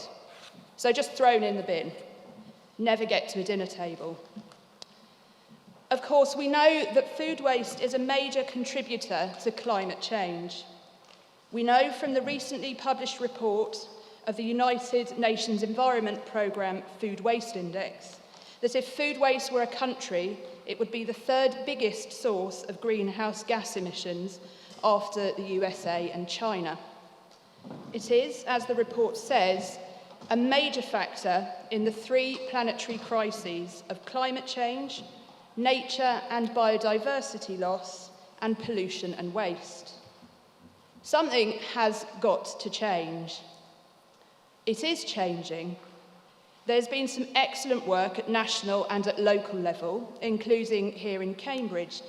I want to particularly highlight the work of Cambridge Sustainable Food and all their partner organisations, such as the brilliant Co-Farm, to name just one, and all the local businesses who've put in a mammoth effort over the past few years to help our city reach silver status as a sustainable food place. We're now one of only 8 cities to have gained this recognition, and work has already started on our application for gold status. There's huge will, certainly at local level, to put in the effort needed to start repairing our broken food system. Right down to visitors to the food hubs who regularly tell us that one of their main reasons for coming along each week is to be able to make those sustainable food choices that we should all be able to make regardless of income. They want to fight food waste. They want to make things better. We've got one regular visitor at Cherry Hinton who's called Bridget. Now, Bridget's in her 90s, and she comes along at the end of every session each week to see what we've got left and what she can make with it. This is how Bridget learnt to cook in Ireland as a child. And I saw her as she was leaving the church yesterday, and I'm going to have to clear up her language a bit here. She merrily brandished some cabbage and some spring onions at me. Scallions, she called over her shoulder as she disappeared down the path.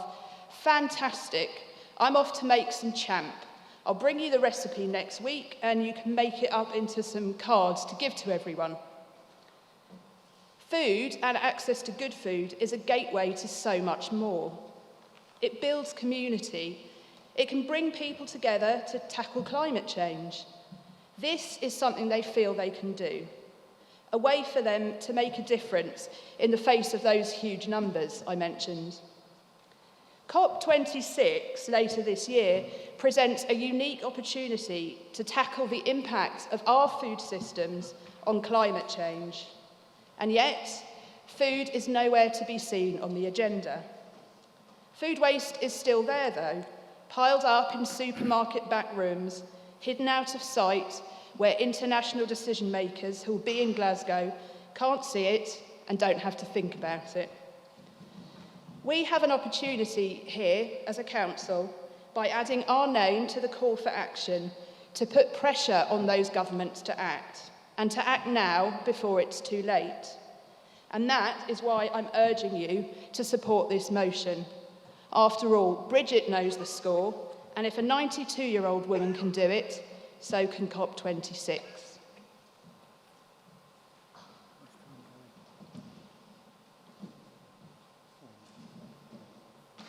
Okay, thank you. Councillor Half-Davis, would you like to second the motion now or reserve your right? You've got about 4 minutes just to give you a lead on that. That's just what I was checking with Gary, how much time you had there. Is there any debate? Yeah, please.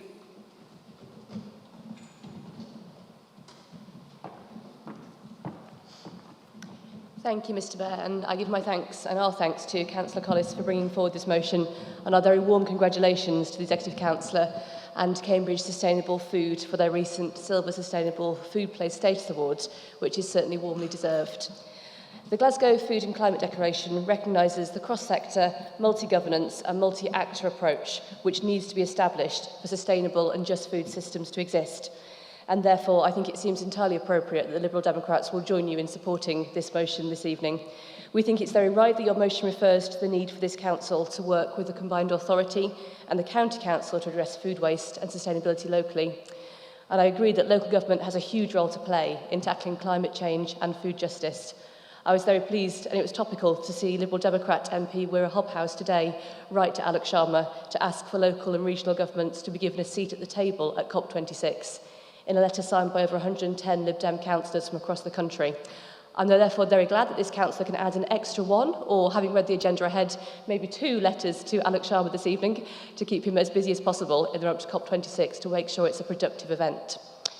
Given the shared belief in this chamber that local government must be allowed a seat at the table on a number of issues, and the need for joined-up working that the Glasgow Food and Climate Declaration acknowledges to ensure food justice, we're very happy to support this motion and look forward to continuing to work together to creating a flourishing and sustainable city. Thank you for that precise reply. Thank you. Councillor Davis, would you like to speak now? Thank you. You have a maximum of just a shade over 4 minutes.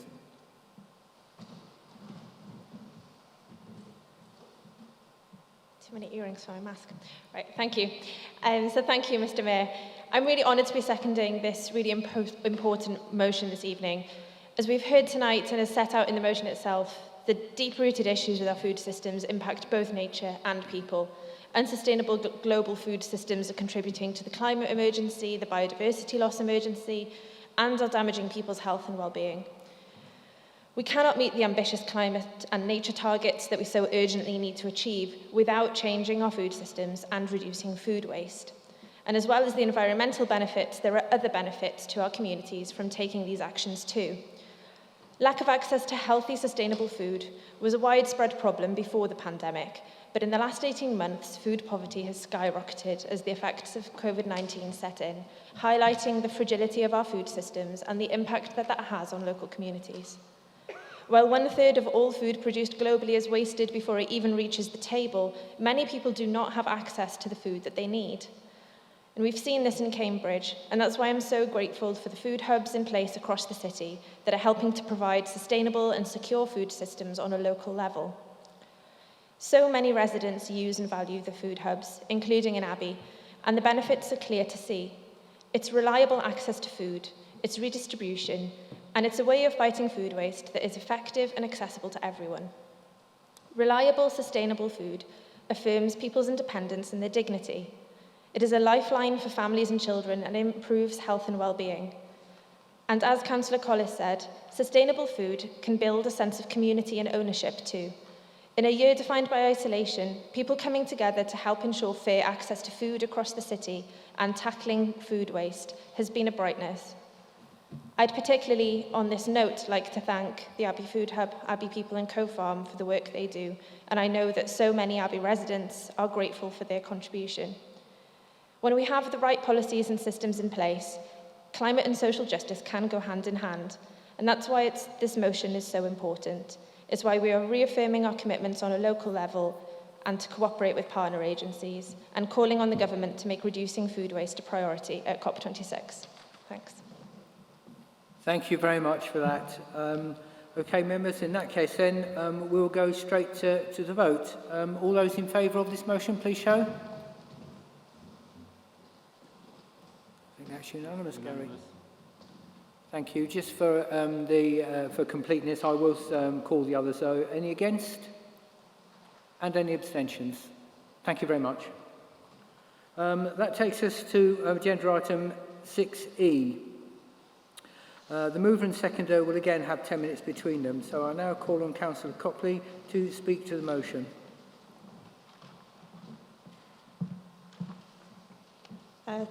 Thank you, Mr. Mayor. It's Councillor Copley of Abbey Ward. I'm going to keep this very short. We're not on track internationally, nationally or locally to reduce our emissions at the speed required for the scale of the crisis that we face. And as I said last time, we have just 6 years left of our fair share of emissions to 1.5 degrees of global warming.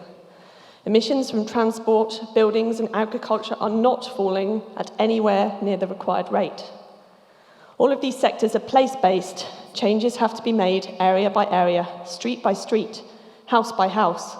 So local government is key to ensuring that this can happen in such a way that involves and includes every single one of our residents and businesses. Local government has the experience and local expertise that is vital for the decarbonisation required.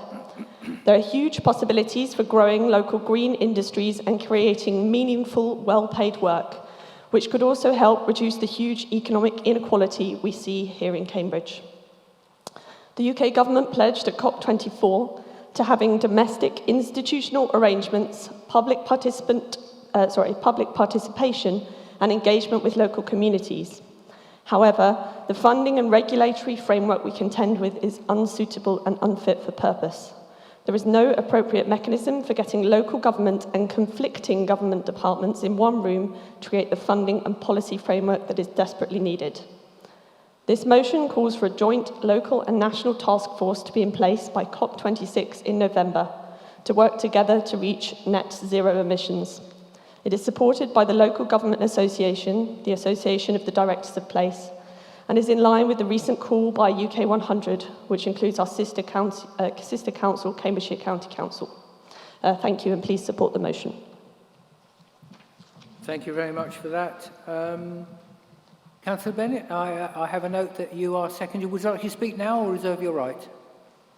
I will reserve my right. Thank you so much. How much time, Gary? You have a full 8.5 minutes to yourself, should you so wish to take it. Is there any debate? Yeah, please. Councillor Moore, did you indicate there? Okay, thank you. Councillor Lee, Queen Anne Ward. In addition to Councillor Copley's motion, which we in the Liberal Democrats support, I would like to add that with the heatwave over the last few days bringing climate change to the fore as a hot topic, we literally have a city full of experts and some of the brightest and best from across the globe within the city limits. We have a chance to be brave and bold and to lead the way as an example to others by making real change and engaging the local community. So yes, the Liberal Democrats here would like to see this motion supported and passed by the controlling group in the council, but we'd also implore you not to make this an empty exercise in optics, but to set about dealing seriously with the climate crisis at hand. Thank you. Thank you for that precise response. Councillor Moore.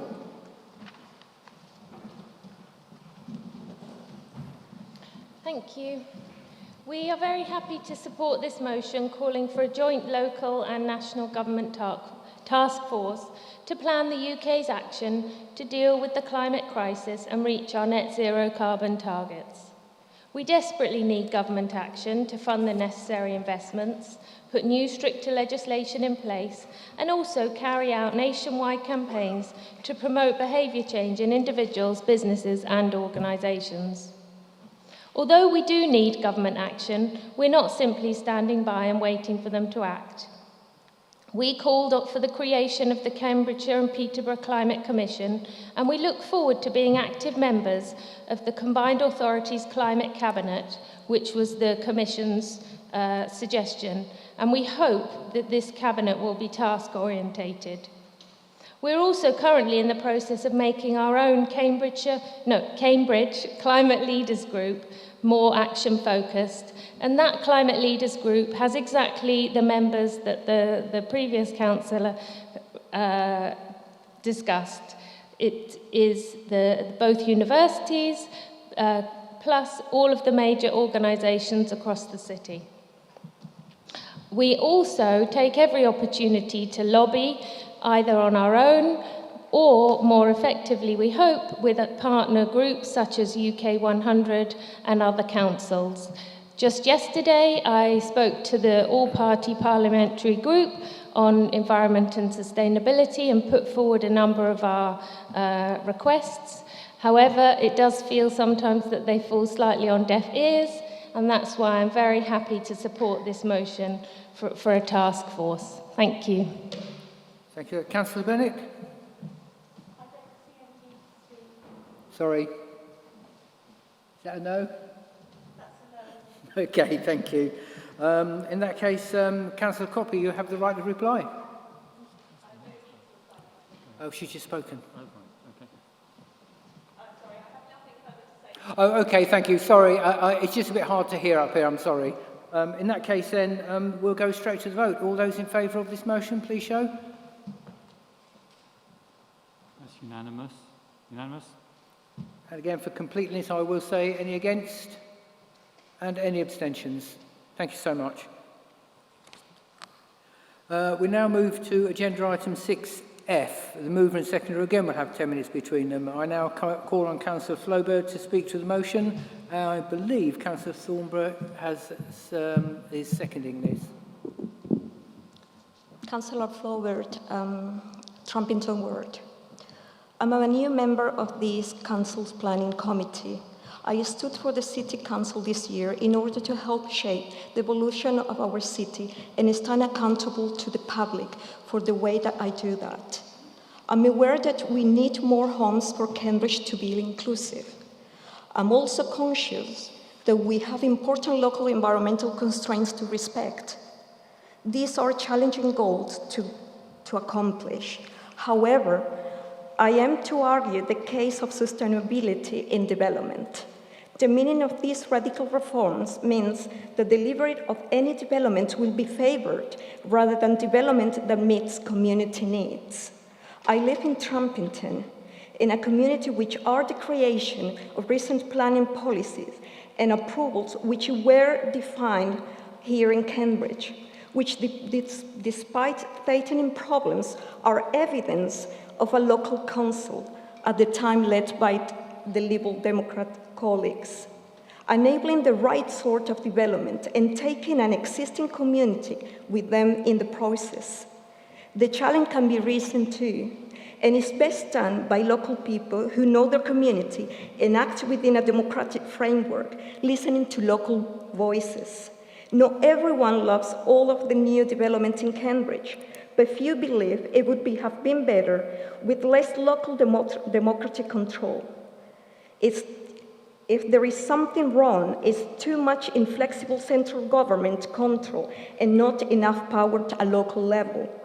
This is why the government's planning reforms are so dangerous. They will remove residents' right to object to individual planning applications and have their views taken into account before decisions are taken. This is prized as a fundamental part of people's democratic rights within their environment.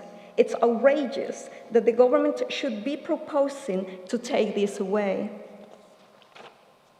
It will make 10 times more difficult the building of consent necessary to integrate new communities and challenge within existing communities.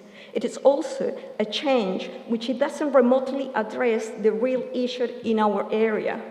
The planning system as it is not preventing necessary new homes being built as Trumpington, Eddington, Darwin Green, and Merley demonstrate.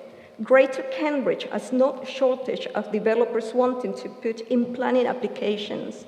We do not need to give developers carte blanche in order to encourage them to get permission to build. Our challenge is to control the demand to ensure we end up with livable, inclusive place which maintains important local character and landscape, in which this Council has a good track record. The idea that giving developers a free hand is what we need here to make development in our area better is ludicrous, but it isn't about demonizing developers either, which will happen if the government's proposals are to be implemented. The current framework of a high-level local plan for a wider area, combined with approval of detailed individual schemes, in reality promotes a lot of constructive collaboration between the developers and the democratic system. This will be lost if the government goes ahead, and a vital component of local responsibility for the well-being and prosperity of communities will be smashed. This would be a total contradiction of what the government says in general that it wants with its talks to more devolution. What might actually help the delivery of needed new development is measures to encourage developers to use planning approvals and to help increase the capacity of the construction sector to accomplish their projects more efficiently. But sadly, the government does not have a convincing proposal for this. As people across the country have woken up to the reality of yet another government's reforms, there has been alarm. This was visible most starkly in recent by-election results at Chesham and Amersham, where my party overturned a massive Tory majority campaigning on this very issue. The government has got enough reasons on its own fearful backbenchers to think again about its planning reforms. I have brought this motion because they need to hear our concerns too. It stretches right across the board politically. These counterproductive proposals are not wanted in Cambridge. Thank you. Okay, thank you very much for that. I think, yes, Councillor Thornborough, would you like to speak now or reserve your right? You've got around about 4.5 minutes. Okay, thank you.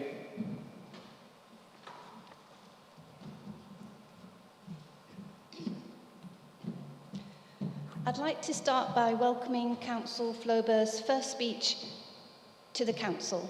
It's a shame we're not in the chamber, but the setting has not diminished the impact of her words. It's not common to have a Labour councillor second a Liberal Democrat motion, so I'm pleased that we can do so here. When I was first elected, I said that I would work with anyone to serve the interests of the people of my ward and of Cambridge. And this is one of the clearest examples I can think of where we need to come together to oppose these awful proposals. 800 years ago, Magna Carta was an attempt to remove the monarch's absolute power. Now we have a proposed Structure Carta, an attempt to sidestep the democratic process and let builders and developers do what they will in our city. It must not be allowed to proceed. This City Council has already made a formal response to the consultation, and the text was agreed with elected members from all sides. In that response, we expressed our concern over the impact on community involvement and engagement in the planning process.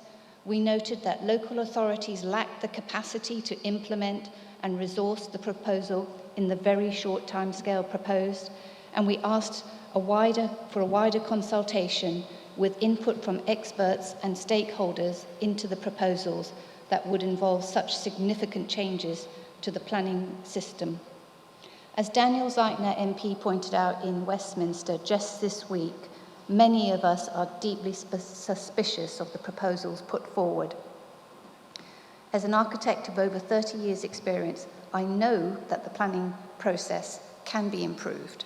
As a member of the Planning Committee, I know that there are processes and systems in place that can inhibit desirable development, but these current proposals will not help, and therefore I second the motion. Okay, thank you for that. Is there any debate? Sam, Councillor Davis, thank you.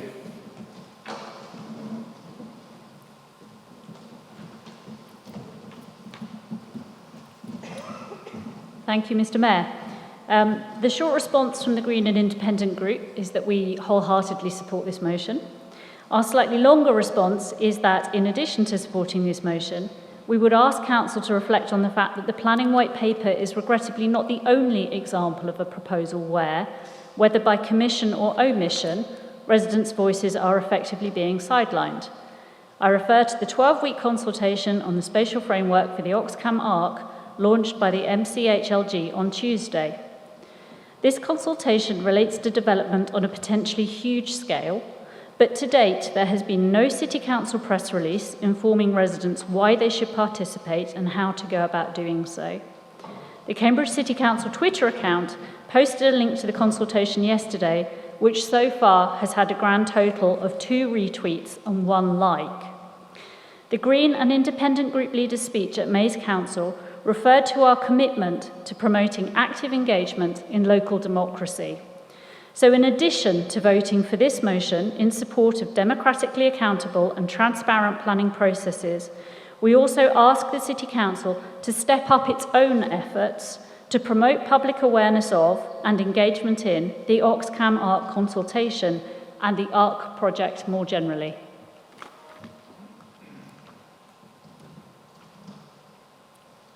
Thank you for that. Councillor Flaubert, I believe you have the right to reply. I don't think there's any other speakers, is there? No. Councillor Thornbury, did you want to speak again? Because you have a right to do that, but I didn't know if that was your first and last speech. Just reply to Councillor Davies. The consultation is very important, and we will do as you suggest and promote the consultation, those consultations as you suggested. Thank you. Okay, that's great, thank you. In that case, right of reply. Councillor Flaubert, you have a right to reply? No, you don't wish to say anything? Okay, thank you very much, everyone. In that case, I'll now go to the vote on that motion. All those in favour? Yeah, that's unanimous. Thank you. It's unanimous. So any against? And no abstentions. Thank you very much, everyone. Agenda item 6B. No, we'll go. Oh, yeah, we will go to 6B now. I nearly forgot myself which way we're going. So we'll bounce back a little bit to 6B. Motion of the Council, mover and seconder again have 10 minutes between them. I can now call on Councillor Healey to speak to the motion.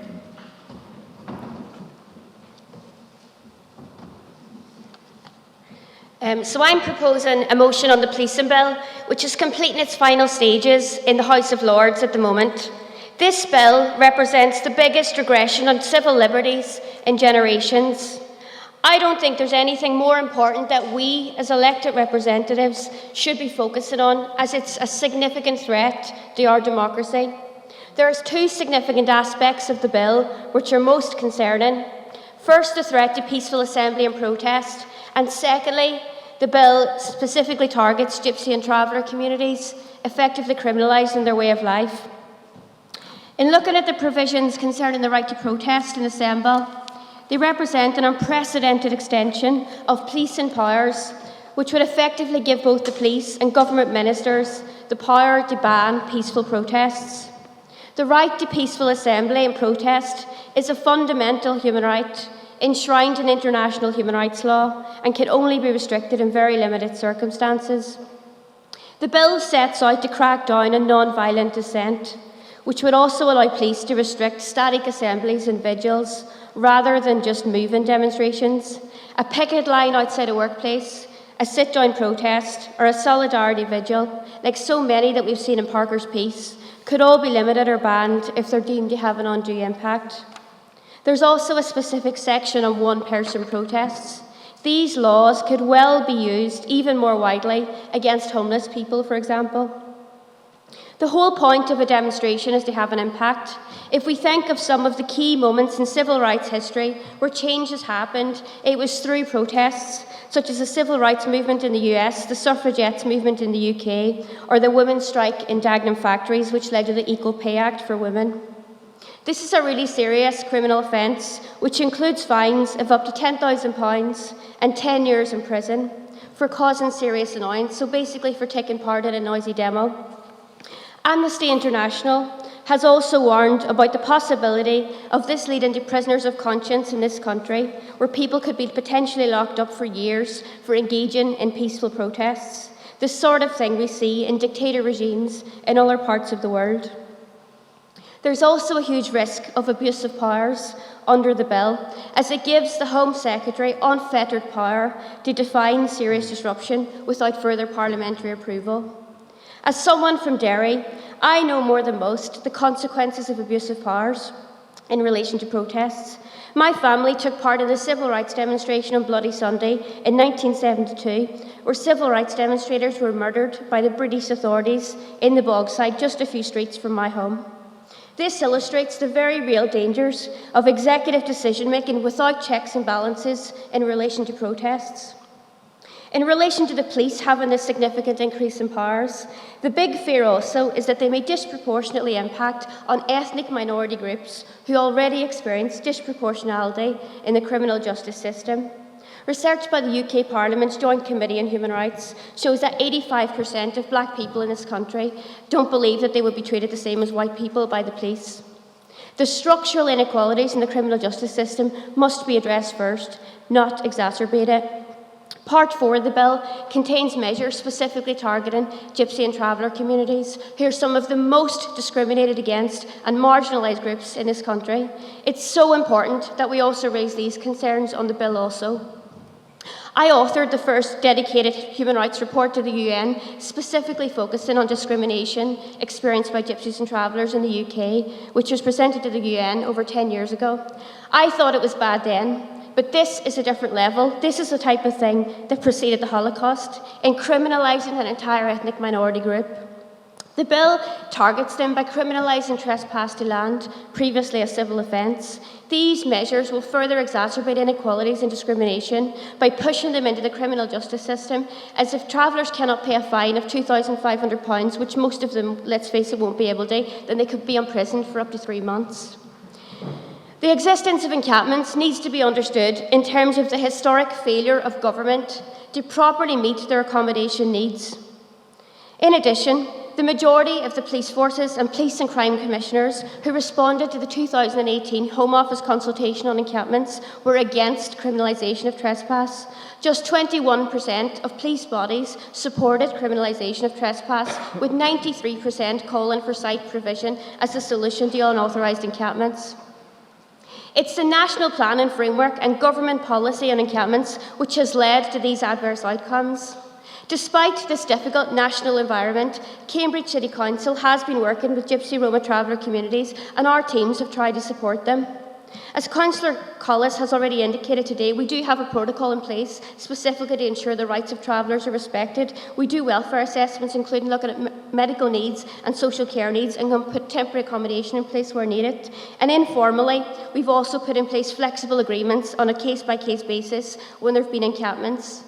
But our hands are very much tied with the national government policy, which, as I've outlined today, is set to get much, much worse as a result of the policing bill.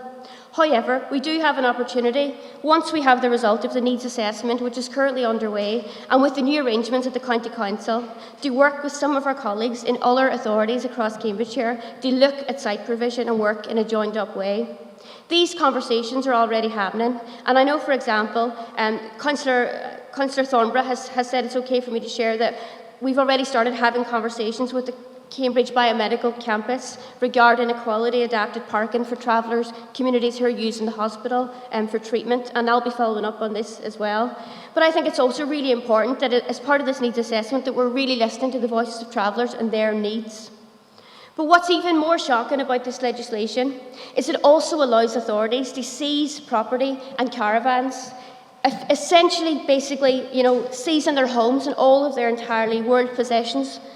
Can you imagine if this was any other protected ethnic minority group in this country where they were proposing a law which would involve seizing everything that they owned in this world? It's clearly in breach of human rights. There's also a direct correlation between accommodation insecurity and health outcomes. With traveller and gypsy communities having life expectancies estimated between 10 and 25 years less than the general population, more needs to be done to improve these outcomes, not exacerbate the inequalities. But more than this, by criminalising the traveller way of life, what signal is that sending out to these communities? I've been really lucky to have worked with gypsy and traveller communities earlier in my career when I worked for the National Traveller Movement with many gypsy and traveller families from all across the country. And I'll always remember the resilience, the good humour and the decency of every single traveller I've ever encountered, despite the discrimination, the prejudices and the stereotypes that they encounter from the moment they're born in this country. And I don't know a single traveller family who's not been affected by suicide, and the rates of mental health in these communities are through the roof. And I would argue that some of these factors around prejudices plays a huge part in that. The idea that this government will now criminalise these communities and the impact that will have is something which I just find completely unacceptable. So to finish, I think it's really important that we do all we possibly can to stand in solidarity with gypsy and traveller communities, including working with neighbouring authorities in Cambridgeshire. We also must challenge the legitimacy of the provisions in the bill related to the right to protest. I think this is so important. History has shown how countries slide into authoritarianism, and we're seeing all the signs of that right now in this country, and we need to be speaking out about it.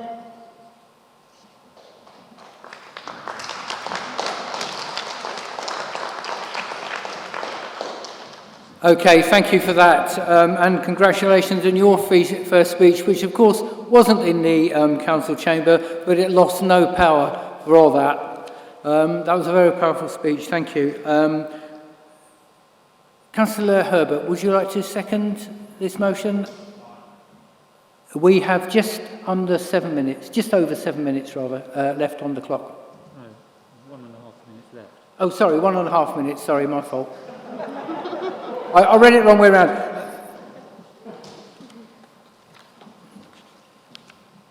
You sure you're right about that 1.5 or Yeah. 7?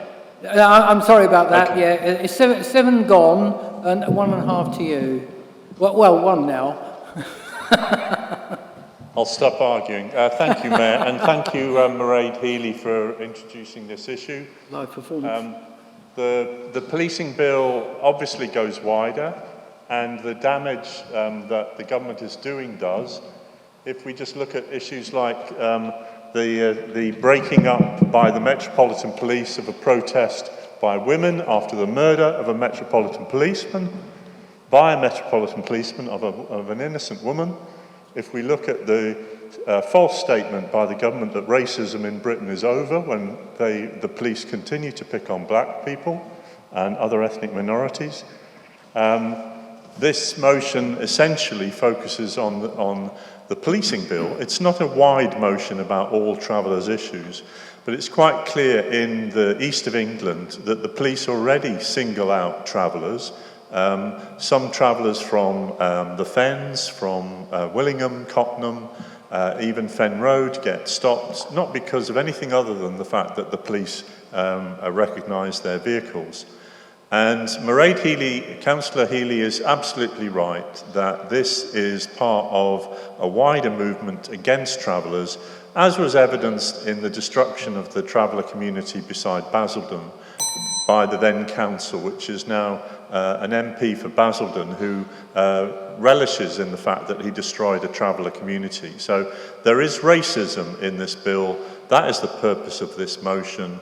And I do commend Mairead for her speech and her passion on this. Yes, we will do far more on other travellers' issues, but that's not the purpose of this motion. Thank you. Sorry, Mr. Leader, that was the fastest 7 minutes I've ever heard. Thank you. Councillor Coppey has given notice of an amendment which is on pages 39 and 40 of the information pack. Councillor Coppey, you have 5 minutes between you and your seconder. That is if the chair can work out 5 minutes.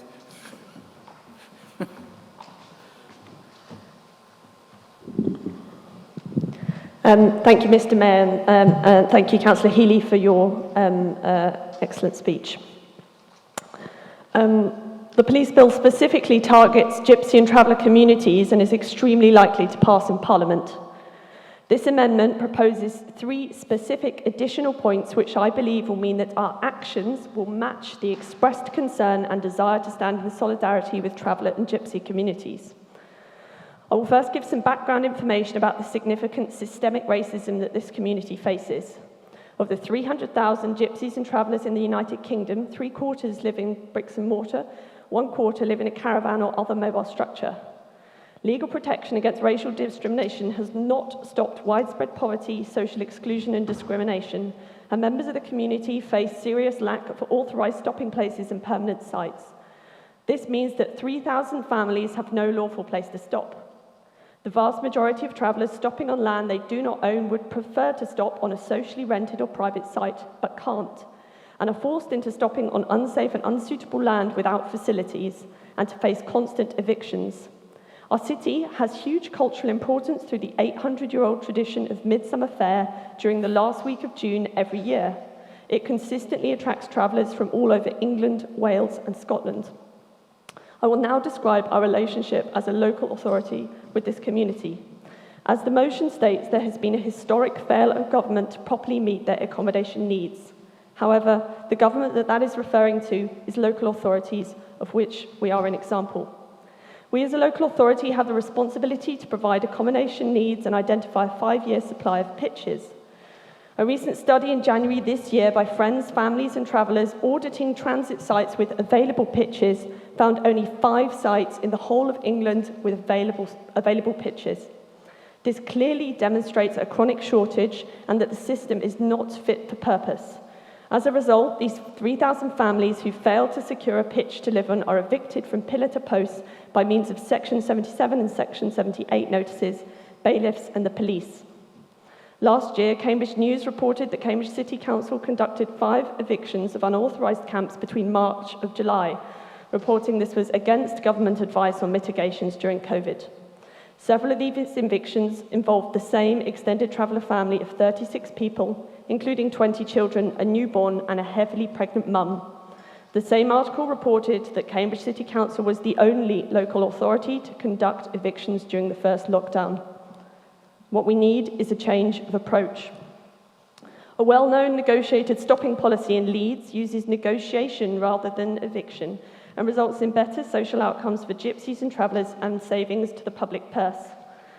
The net impact found that authorised and negotiated encampments were self-financing, with unauthorised encampments costing on average £9,100 to the local authority and police. So it's clear that negotiated stopping arrangements, as the norm or default, have precedence elsewhere and can have a positive financial impact.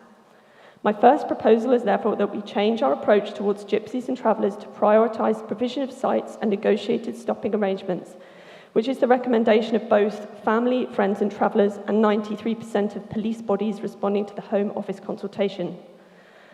My second and third proposals are that we begin to do our part in changing the chronic lack of transit sites. Although there are regulatory frameworks, they are clearly not sufficient for there to be such a shortage nationally of transit sites. The results of the Gypsy and Traveller Accommodation Needs Assessment, or GITANA, is awaited. However, frequently, the need for sites does not translate into delivery. The number of unauthorised encampments or evictions described in the accompanying briefing and the more recent evictions reported on both private land and elsewhere demonstrates that this is a problem that is relevant and specific to Cambridge. I propose that we seek to identify suitable locations for a transit site within the City of Cambridge. By doing so, we will be doing our part so as to not contribute to the systemic racism that this community face. Furthermore, some Gypsy and Traveller communities identify access to Addenbrooke's Hospital as their reason for staying on an unauthorised encampment. Following the invitation from the Cambridge Biomedical Campus team to contribute, is that 1 minute left or 30 seconds? 30 seconds. 30 seconds, thank you. About the future of the site, I propose that we explore with them potential locations for a transit site on the Cambridge Biomedical Campus. Please vote for my amendment so that our actions match our words and we can genuinely build trust with GRT communities and stand in solidarity with them. It is up to all of us as councillors to challenge the racist stereotypes that exist. We need to take concrete actions that are within our power to change our approach. By changing our approach, seeking out suitable sites for this community, recognising that the national systems are not fit for purpose and do not deliver enough transit sites. Thank you. Thank you very much for that. Have you a seconder for this motion?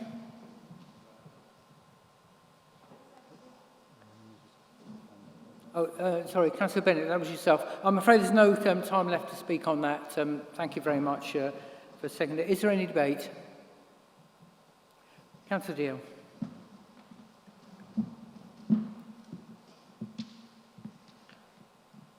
Thank you, Mr. Mayor. And thank you to Councillor Healey for bringing forward this motion and for her extremely powerful speech highlighting the implications of the policing bill on democracy and civil liberties in the UK, and particularly the impacts it may have on Gypsy and Traveller communities.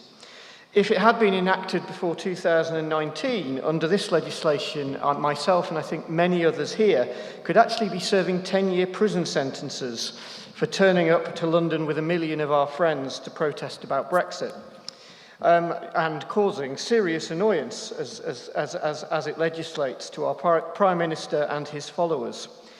Such powers to break up peaceful protests could place both our police and court system under pressure to make discretionary judgments under political pressure on what is acceptable and what is not.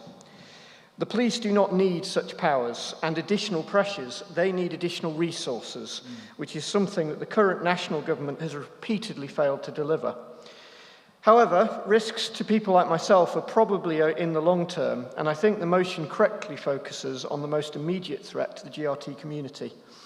In this regard, I would also like to thank Councillor Copley for bringing forward an amendment which I believe strengthens the motion by providing additional tangible actions that can be delivered by our council.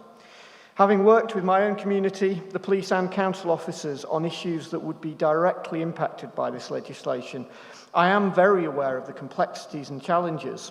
There is a need for tolerance, respect, ideally affection between different communities, and as a council, we still do have an obligation to protect our open spaces. The principles of facilitation and negotiation embodied within the amendment is a good one, and I do believe we will deliver better outcomes for everyone if we were to follow that process.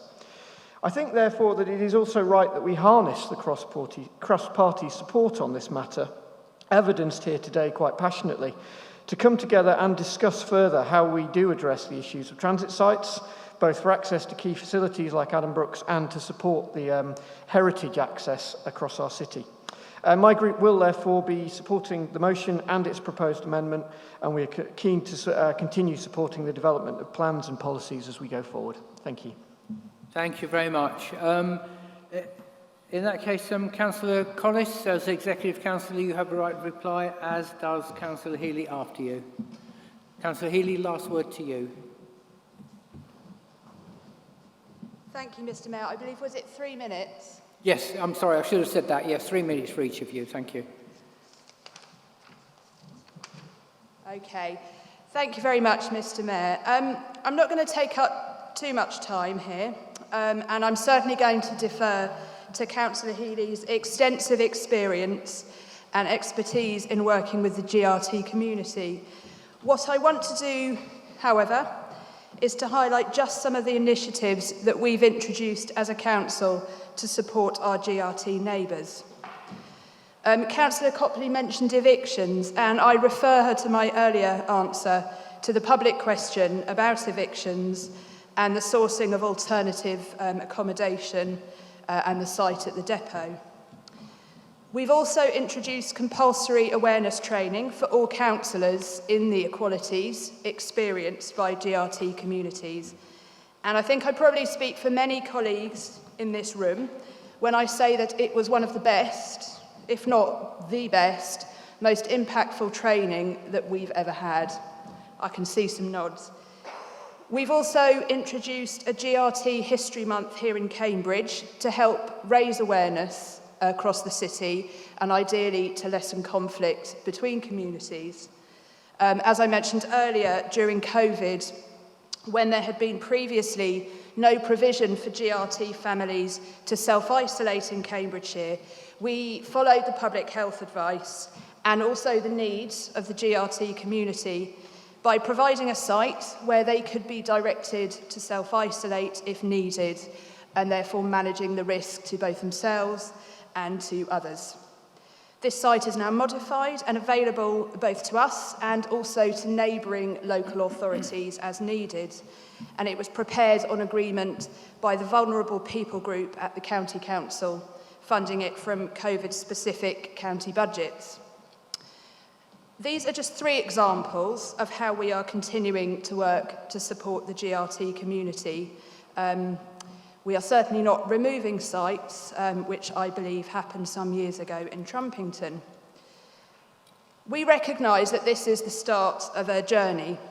There's more to do, and once we have the results from the accommodation assessment work, we'll use that information to refine and improve our work in this area that's already happening.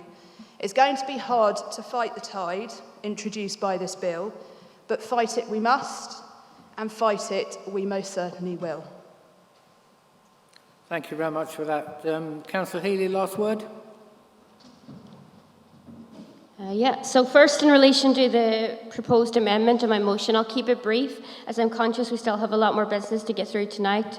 So we won't be supporting the proposed amendments, but we do welcome and appreciate Councillor Copley's suggestions on the need for new sites. Conversations are already happening around identifying potential sites and working with other authorities to do this. And as I've already mentioned this evening, we've also been having initial discussions with Cambridge Biomedical Campus around a potential site for travellers using the hospital. However, as it's already been stated earlier today, and you'll already be aware, the comprehensive needs assessment is currently taking place, which will dictate and guide future decisions we'll take around site provision. It's really, really important that we don't prejudice the outcomes of that needs assessment, which is currently underway, and which is a fully consultative process working with community members and all the relevant stakeholders. And as someone who's actually worked extensively with Gypsy and Traveller communities, it's really important that we hear directly from them before we start making any decisions on what their needs are.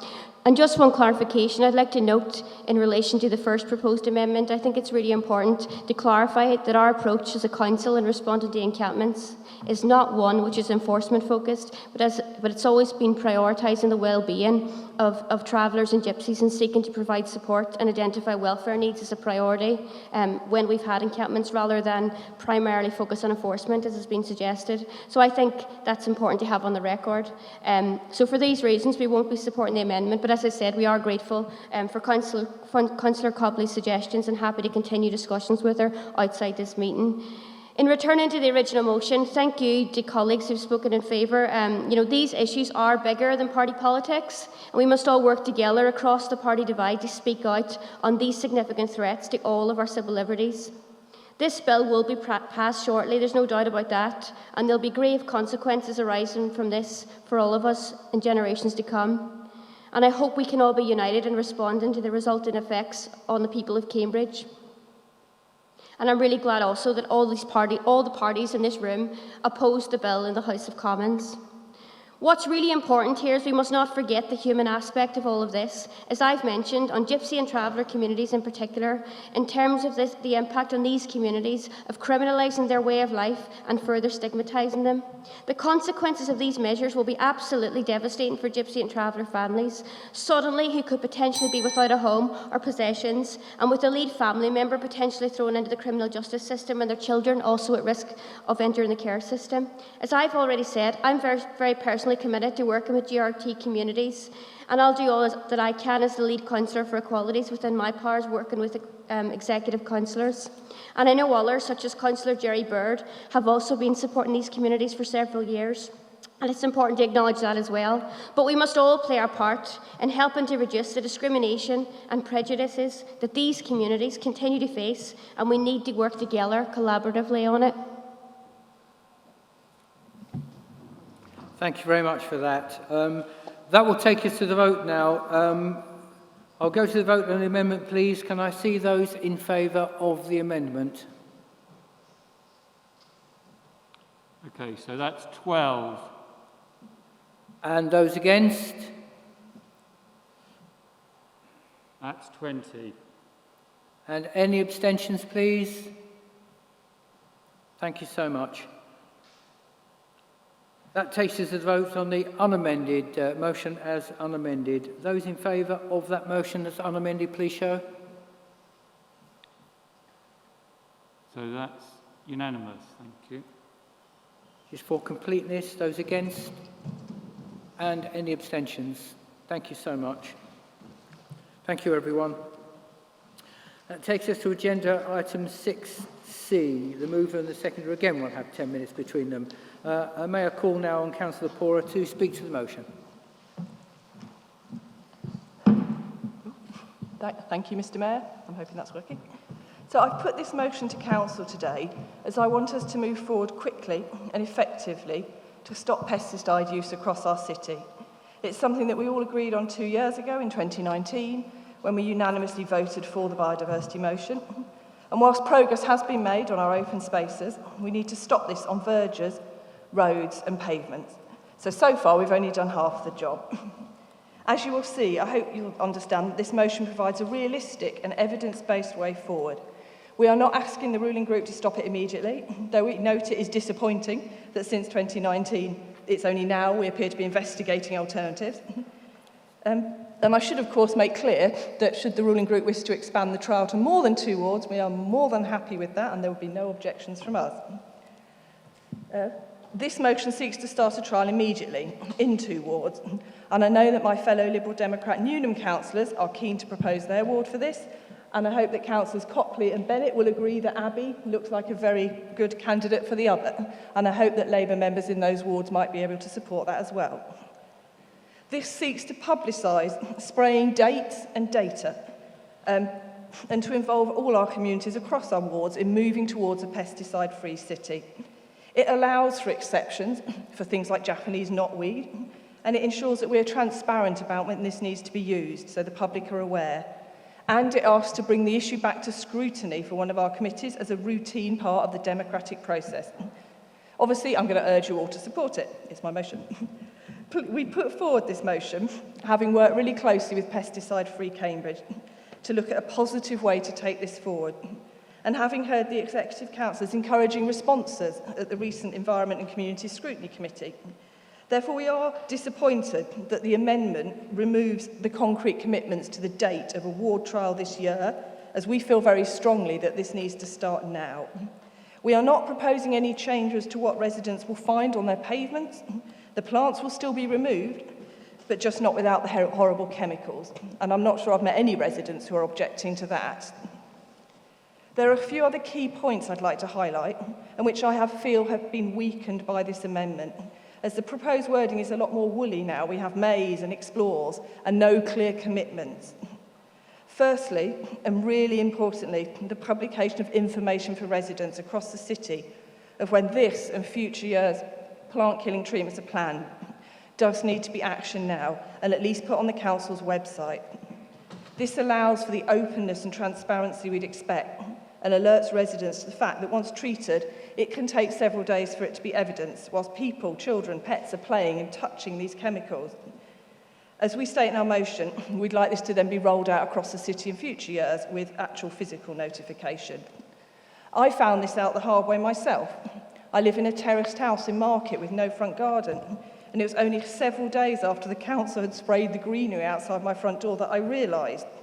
In the meantime, I've been putting out my milk bottles, taking them in, putting them in my fridge, putting them on my table, and my daughter has been doing handstands outside the house, touching these chemicals. This must be happening to so many other families across the city, and it's not acceptable, and people have a right to know and plan to avoid this. Secondly, I'm very supportive of Councillor Collis's suggestion that we report to area committees. I think that's a great idea. However, I would also want this to stay going to a scrutiny committee. After all, this is such an important issue for all of us. It should be going to a formal citywide scrutiny committee, so I would urge her to consider reinstating this. We know that over 500 people have signed the Pesticide-Free Cambridge petition to stop usage across our city, which demonstrates that so many of our residents are interested and engaged in this process, and it needs to be reviewed and discussed in a whole city committee. This motion is just a beginning, focusing on eliminating the day-to-day and blanket destruction of plant life across our streets, verges and paths using herbicide.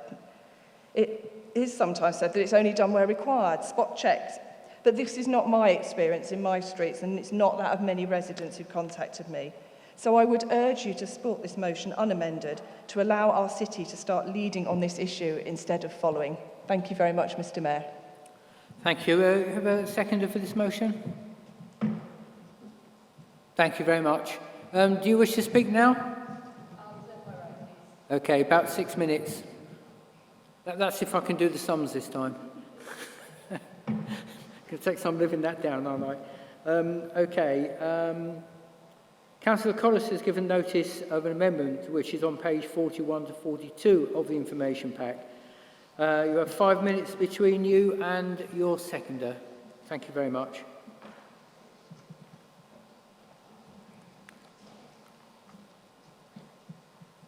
Thank you very much, Mr. Mayor, and I want to start by thanking Councillor Porra for bringing this important motion before Council tonight. Before I propose this amendment, I just want to make one small point of clarification. I'm not going to get bogged down in the semantics because this is far too important a debate. I just want to say that we have referred to herbicides and herbicides throughout because we believe that's what we're debating here. Mainly relating to weed control.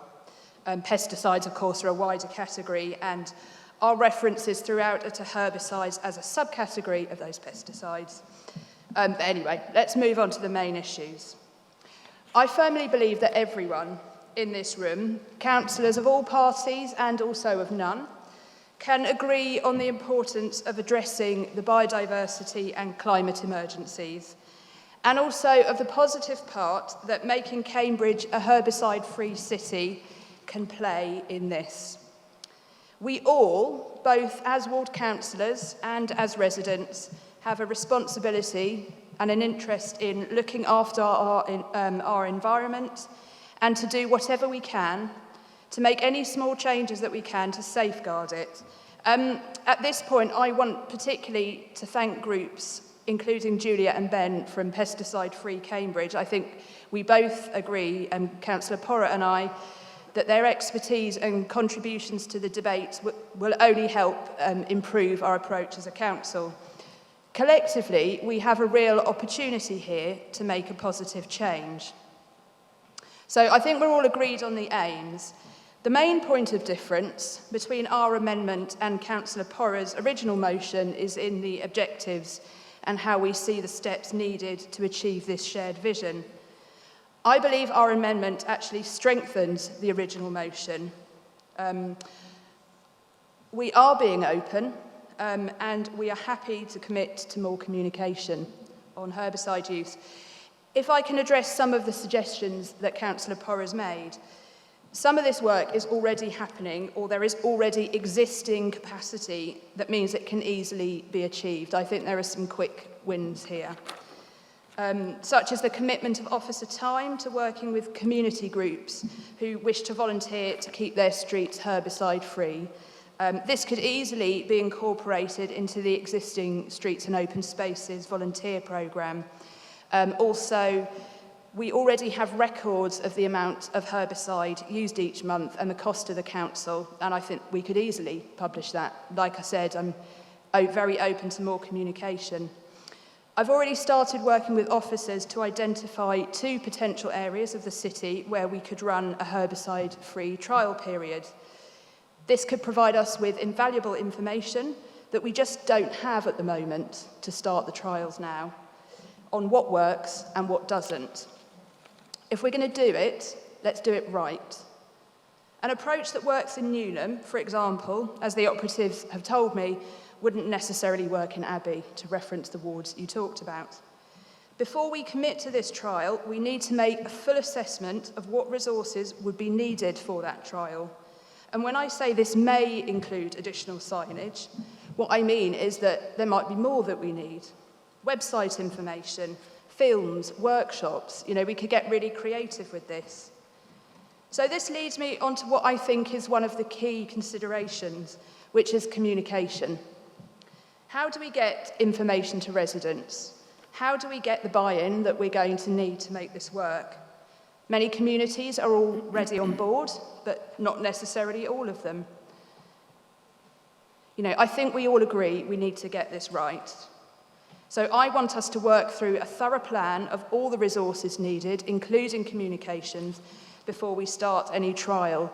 I've already had a positive discussion with Pesticide Free Cambridge and look forward to further conversations on this.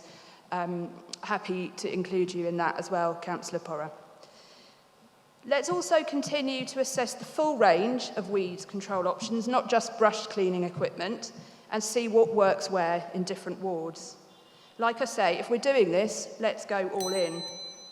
We're already trialling other alternatives elsewhere in the city and have recently leased a foam treatment machine.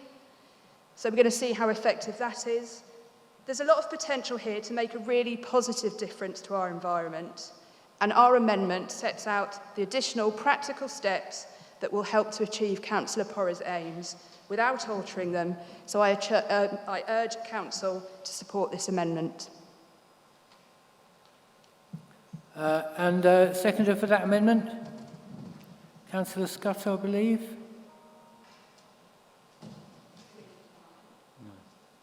There's no more time to speak, unfortunately. All the time is taken, but just whether you were still seconding it. Okay, thank you so much. Sorry about the time. Okay, in that case then, we're going to have to go to any further debate then. Sorry about the time for the seconder. Any further debate on that? Councillor Collis, you have right to reply as Executive Councillor, and Councillor Porr will have the final say for 3 minutes. Have I missed somebody? Oh, I'm sorry. I need to get binoculars as well then. Sorry. No, absolutely. Please. Thank you, Mr. Mayor, and sorry to keep everyone from their evenings for a little bit longer, but I did just want to speak on this motion. I think Councillor Porr has done an absolutely fantastic job in working with Pesticide Free Cambridge and with the officers to bring this together, and has led a motion that I think is very reasonable and one that we could quite literally begin doing tomorrow. I do think it's a really good job, as I'm sure many of us do here, that this council did unanimously declare a biodiversity emergency in May 2019. I'm made even more glad of that this evening, Mr. Mayor, after reading the amendment, that we all chose the term emergency to describe the threat that faces our insects, our plants, and our green spaces. We chose that term emergency back in 2019, not just because species and habitats loss is a global issue, but also because Greater Cambridgeshire actually has one of the lowest percentages of land cover of priority habitats, natural green spaces and designated nature conservation sites. The biodiversity emergency in Cambridge is happening right now. Our declaration of a biodiversity emergency committed us to take radical action to ensure biodiversity net gain within the first year of the motion. 26 months later, Mr Mayor, I note we've achieved some of those actions. We've published a Parks Biodiversity Toolkit a month ago and reviewed the use of pesticides and herbicides on some of our open spaces. However, Mr Mayor, if I walk along the streets tomorrow, given the number of complaints I receive from residents about council officers spraying the streets with pesticides, I'm very likely to see it happening myself, and any objects, pets or small children I might have unfortunately left on the pavements will be coated in that poison, as happened with Councillor Porrow's milk bottles. Councillor Porrow's motion aims to take a step closer to being a pesticide-free city, where biodiversity is treasured and renewed, not sanitised into oblivion. In bringing this forward, we sought to provide a reasonable stepping stone by trialling just 2 pesticide-free wards. I understand the residents in Needham have already expressed their support for this, and that the council quite literally owns the equipment it needs to trial this while keeping our pavement free of weeds. I'm sure there are other options to explore, and Councillor Collins is right that we do so, but if we have the equipment sitting in a shed not being used, why aren't we using it, and why are we choosing a poisonous alternative instead? This is quite literally something the council could do tomorrow. It is possible to ask our teams to leave the pesticides in the shed over the weekend and instead haul out the brushing machine, whilst perhaps in some appropriate places, allowing our plants and natural habitats to flourish. The amendment to this immediately takes away the prospect of direct and immediate action to put away the pesticides, committing us instead to exploring and assessing options. I point out to the Chamber that we've had 26 months to explore and assess options, to make the thorough plans, to assess the resources needed and to prepare for a pesticide-free ward trial. The amendment also proposes reviewing herbicides at area committees rather than the Environment and Community Scrutiny Committee, as we had initially suggested. And to me, this seems an odd choice, as I would have thought the purpose of reviewing our herbicide use was exactly for the purpose of scrutiny, so that we can identify where it is being used and put in plans for those areas where it is more difficult to move away from those options, which our motion acknowledges there are some instances, such as Japanese knotweed. For these 2 reasons, Mr Mayor, we'll be voting against this amendment, as all it seems to us is to offer a bigger and bigger window for the Labour group to spray our streets with pesticide under the illusion of planning and resourcing. Overall, Mr Mayor, I would simply ask the Chamber to support Councillor Porrow's motion unamended. We're not asking for a knee-jerk and dramatic change here, but a manageable trial using equipment we already have, that many residents have already agreed to stop some of the damage that we're causing to our environment. I can only encourage the Executive Councillor to leave the herbicides and pesticides at home next week and let our city flourish and grow. For me, there is surely far much more beauty in natural life than there is in sanitised streets and bare verges. Thank you. Thank you very much for that. Councillor Collis, you have right of reply as Executive Councillor, and Councillor Porrow will have the last word. And that is 3 minutes each. Thank you. Thank you, Mr Mayor. I certainly won't take 3 minutes. I'll be very brief. I will just reiterate what I said earlier about our motion. I believe our amendment, I believe that this adds and sets out practical steps, the practical steps and the resources that we need to make the spirit of the original motion a reality. If we're going to do this, we have to do it in a way that works. We can't do this indiscriminately. We have to know what we're doing. We have to know what we need to achieve the place that we all want to get to. So I would commend the amendment to Council. Thank you very much. Councillor Porrow, you have the last word. Thank you very much, Mr Mayor. And thank you to Councillor Collis for her full responses there. But for us, as I said in the initial statement, this is an evidence-based motion to kickstart Cambridge City Council's removal of day-to-day herbicide use, supported by our colleagues at Pesticide Free Cambridge. The dates are so important, and to use an appropriate phrase, possibly, this group do not want to kick it into the long grass, treated or otherwise. It's also about information and transparency, giving our residents a right to know what treatment is planned and when, until we can phase it out. So I do welcome Councillor Collis' assurances of commitment of officer time and the publication as soon as possible, even if it does start on the web. That would be much appreciated. It will also mean no changes for residents, as I mentioned before. The same growth will be removed, so there won't be issues with equality, with any barriers, with plants growing and damaging pavements or barring access, because I agree we do need to assess that in the longer term. But the removal will be planet-friendly, and it will keep us safer and away from chemicals that we know are not appropriate for children or pets, or indeed adults, for us to come into contact with. We cannot support this amendment as it removes the commit and it replaces it with vaguer terms, but we do welcome and acknowledge that this motion, amended or not, would be a great improvement on where we are now. I therefore urge members across the chamber to support it unamended, and let's get going. Let's show that the City of Cambridge understand what a biodiversity emergency is and that a climate change emergency needs our action. Thank you very much, Mr. Mayor. Thank you very much. In that case now, dear colleagues, I'll go to the vote. Can I go to the vote on the amendment, please? Can I see all those in favour of the amendment? Okay. It gets confusing. So that is 19. Okay, that's 19. Okay, thank you. And those against? So that's 12 against. And any abstentions? That's good. Okay, thank you very much, everyone. Now to the vote on the motion as amended. Those in favour, please? So that looks to me unanimous. Thank you so much, but I'll say the words. Any against? And any amendments? Thank you so much, everyone. Please do. Yeah, please do. Sorry, everyone. Just for the record, I got one vote wrong earlier on 4B, the Treasury Management. It was 32 votes in favour and 1 abstention. Sorry about that, but it's sometimes not easy to see everyone's hands. Okay, thanks for that clarification. Now to agenda item 6D, the last motion. The mover and seconder again have 10 minutes between them. I now call on Councillor Bick to speak to the motion. Thank you very much, Mr. Mayor. Can I just declare an interest first? Of course, yeah, please. 2 of my offspring have jobs at Jesus Green Lido. Okay, thank you. Sorry, Councillor, sorry. Okay, thanks, Mr. Mayor.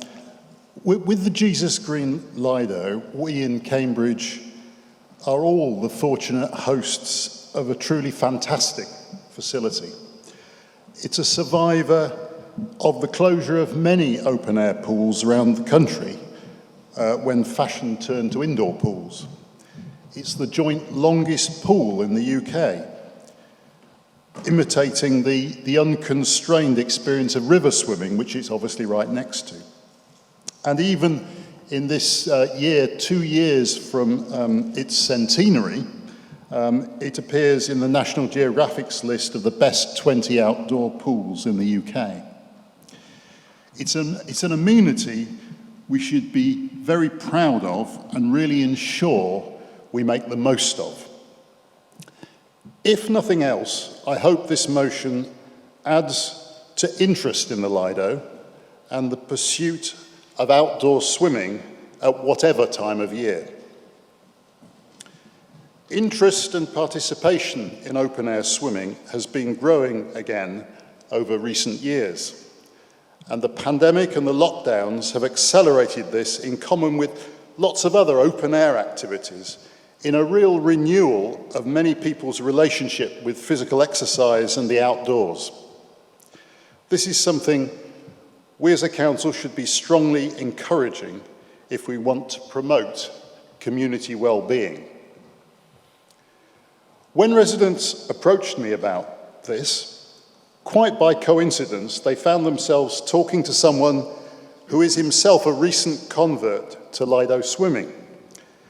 Though there may be many other councillors who are better at it or have done it for longer than me, I have no idea, but I'd like to regard myself as a small part of the evidence of expanded participation.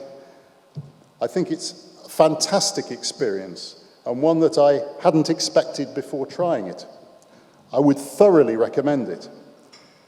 You'll find it surprising that what you can do and now is a great time to start. I started at a water temperature of 12 degrees, half of what it was this lunchtime. In addition, in answer to the question, would I swim there in the winter, I'd say that I'd be happy to follow beyond the current date of seasonal closure and further with a wetsuit, which many people do use, but some actually don't, even when it's very cold. I would hope not to have to go to another town to use a less impressive Lido in the process. Around the country, quite a number of Lidos stay open in the winter and meet a healthy demand. People swim up to Christmas Eve and beyond, in some London boroughs, for example. It's a mistake to say that those Lidos are all heated. There are examples of each, and I personally would not suggest we make the issue before us contingent on that potentially very controversial matter. There is a strong following for people who can continue their participation in unheated water right through the seasons. By being able to follow the calendar, I'm told, and I hope to experience, acclimatization to the colder temperatures happens gradually and naturally. There is also a demand here in Cambridge, which at present is frustrated because the Lido is currently open for 4 or 5 months of the year only. This motion is suggesting we try and do something about that. Apart from extending the experience of existing devotees, if we could open through the year, we would have a less temporary activity to promote in order to expand overall participation. Advocates identify an impressive series of health and social benefits from cold water swimming, and the list is quite impressive. Boosting your immune system, giving you an entirely natural high, improving your circulation, increasing your libido, burning calories, reducing stress, and making new friends amongst the renowned camaraderie of open-air swimmers. Many testify to the positive impact on mental health and well-being. Contrary to what is often assumed, it's a pursuit which includes young and old alike and is not inaccessibly expensive. Cambridge has a strong nucleus of existing enthusiasts for open-air swimming, both the Friends of Jesus Green Lido itself, but also those who swim in the river. Now, it's not my purpose to get involved in the dispute about access to the river to swim in, but it is worthy of just pointing out that a purpose-built Lido next to the river here in Cambridge was all along intended to enable more people to swim in the open in a safer and more sustainable way, and it remains there as that sort of option for people. My motion invites the development of options for ways of opening viably beyond the current summer season. In principle, there are a series of variables, which obviously include the hours of opening, the days of opening, which might be customized to the season. There is also the possibility of embracing volunteer staffing, which I understand a number of other Lidos practice in the winter months around the country. Now, I'm aware that some discussion has gone on about this objective, so far without resolution. At the time of submitting this motion 2 weeks ago, no officer, when I approached them, felt able to speak to me of a firm commitment to proceed with winter opening. I'd be delighted if this motion spurs on matters somewhat by making the case for this public and giving voice to the enthusiasts who so badly want it for all the right reasons. Mr. Mayor, I would like to say more about the amendment, about which I have some reservations in my summing up. But in the meantime, I commend this motion and Lido swimming to the Council. Thank you. Thank you very much. You have a seconder, Councillor Bick? Thank you. Councillor Dale, would you like to speak now or reserve your right? Okay, thank you very much. Okay, about 2.5 minutes. Okay, thank you. In that case, Councillor Shield has given a notice of an amendment, which you will find on page 43 of the information pack. 5 minutes between yourself and your seconder, Councillor Scott, and hopefully you'll get time to speak today.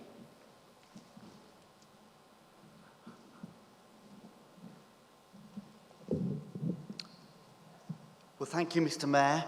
Straight away, I should declare that I'm a big user of Jesus Green Lido and have been for many years.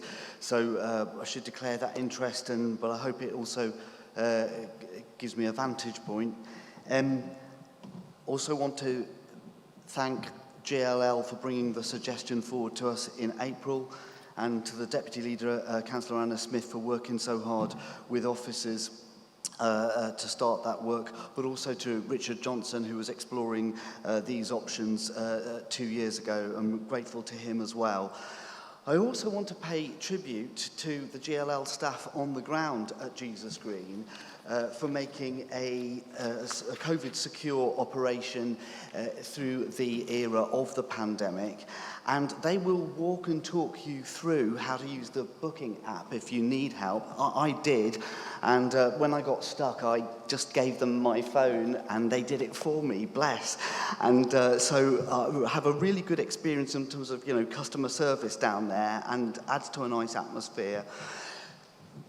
People might know I'm a big fan of a guy called Andy Burnham.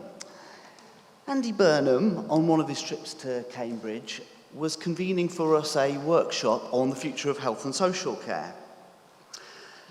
And he said, look, when we talk about supporting people from cradle to grave, it's not about spoon feeding. It isn't to do with the nanny state. That's just what our detractors will try to tell you. Yes, it is about a guaranteed safety net for all those who need it, but also it is about creating ways for people to go for health, go for physical health when they can, if they can. Now, extending the swimming at Jesus Green will enhance people's opportunities to take part in the management of their health. It will add to the opportunities across the city of Cambridge for individuals freely to be in their health management, and swimming recreates the body and liberates the mind. The amendment as it stands adequately outlines what we've already been doing, but gives extra detail, gives important detail, especially around how we will do scrutiny and how we will do consultation, and it also acknowledges the work already done by officers. So I hope everyone can get behind this, and I call upon you all to support the amendment. Thanks. Thank you very much, Councillor Scott. You're seconding that amendment. Would you like to speak now or reserve your right? Thank you so much. Is there any further debate? Councillor Herbert.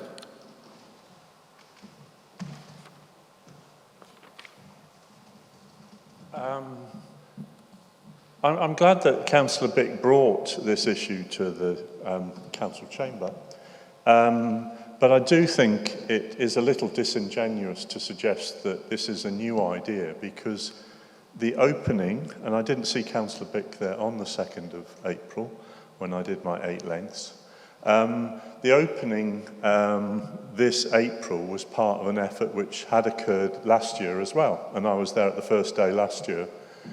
And there has been a discussion since April which has been widely through to members on this side, and also has shown the commitment that Councillor Shield mentioned from GLL, who have been enthusiastic about extending the season. So I don't know which officers Councillor Bick was speaking to, but they were the wrong ones, because there has been an active plan.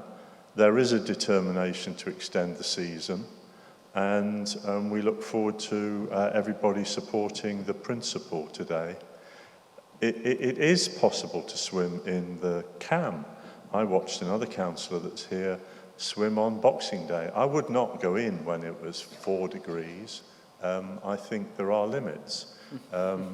But there is effectively a club, a Lido, operating in Newnham, which I think should be also celebrated as adding something amazing to this city. So, yes, we can, without using any carbon, have a good, longer season. And it is, as we will celebrate in 2 years' time, amazing that we've got a 100-yard Lido in the middle of this city. And it's been a lifeline, particularly when the rules said that you couldn't swim indoors at all. So we just welcome the fact that there's been attention to this. It is a precious asset. It's even better now that the horrible Leylandi have been cut and people can actually enjoy a view of the skateboarding, but particularly the wider view out onto Jesus Green. And it is a side issue, which I'll finish on, Mayor, is we really have to persuade Anglian Water to stop dumping sewage into the Cam River. And whilst they might tout their climate net zero credentials, they are a company that needs to stop polluting perfectly good swimming water in our natural environment. Thank you. Thank you very much. Councillor Bennett, you wish to say anything? No? Okay. As long as you've had the opportunity to speak, that's important. Okay, thank you. Do we have an executive councillor who's going to respond on Councillor Smith's behalf, or no? Yeah, of course. Yeah, of course you can. Otherwise, it will bounce back to Councillor Bick for the last word.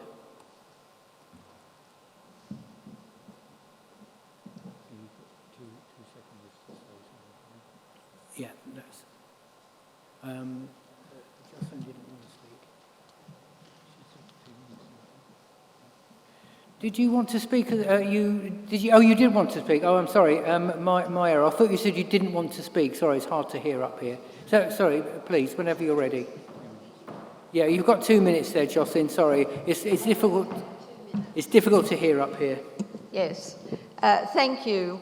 I appreciate and echo the words of passionate Lido swimmer, Councillor Shield, in moving the amendment. I applaud the good work already undertaken by council officers, GLL and friends of the Lido, and I thank Councillor Bick for bringing this motion in order that we could showcase the work of council officers that they have undertaken in advancing the Lido matter. And I anticipate that this amendment moved by Councillor Shield will be unanimously supported in anticipation of a potentially positive outcome in relation to Lido access and hours. Please support this amendment. Thank you. Okay, thank you for that. Councillor Deal?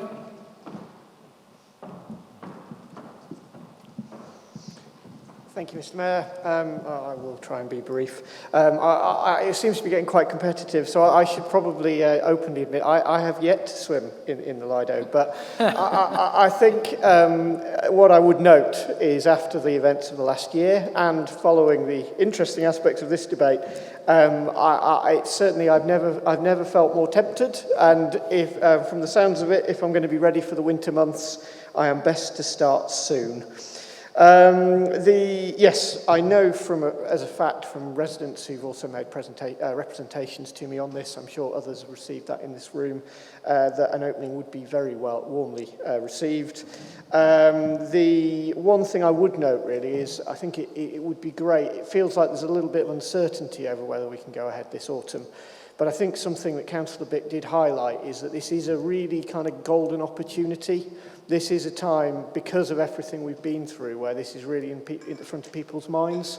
And therefore, I do hope that with the hard work of officers, we can make that happen this autumn and capture that particular enthusiasm coming out of lockdown. So thank you very much. Thank you very much. Councillor Herbert, did you wish to... Okay, in that case, Councillor Bick, you have the last word. Thank you.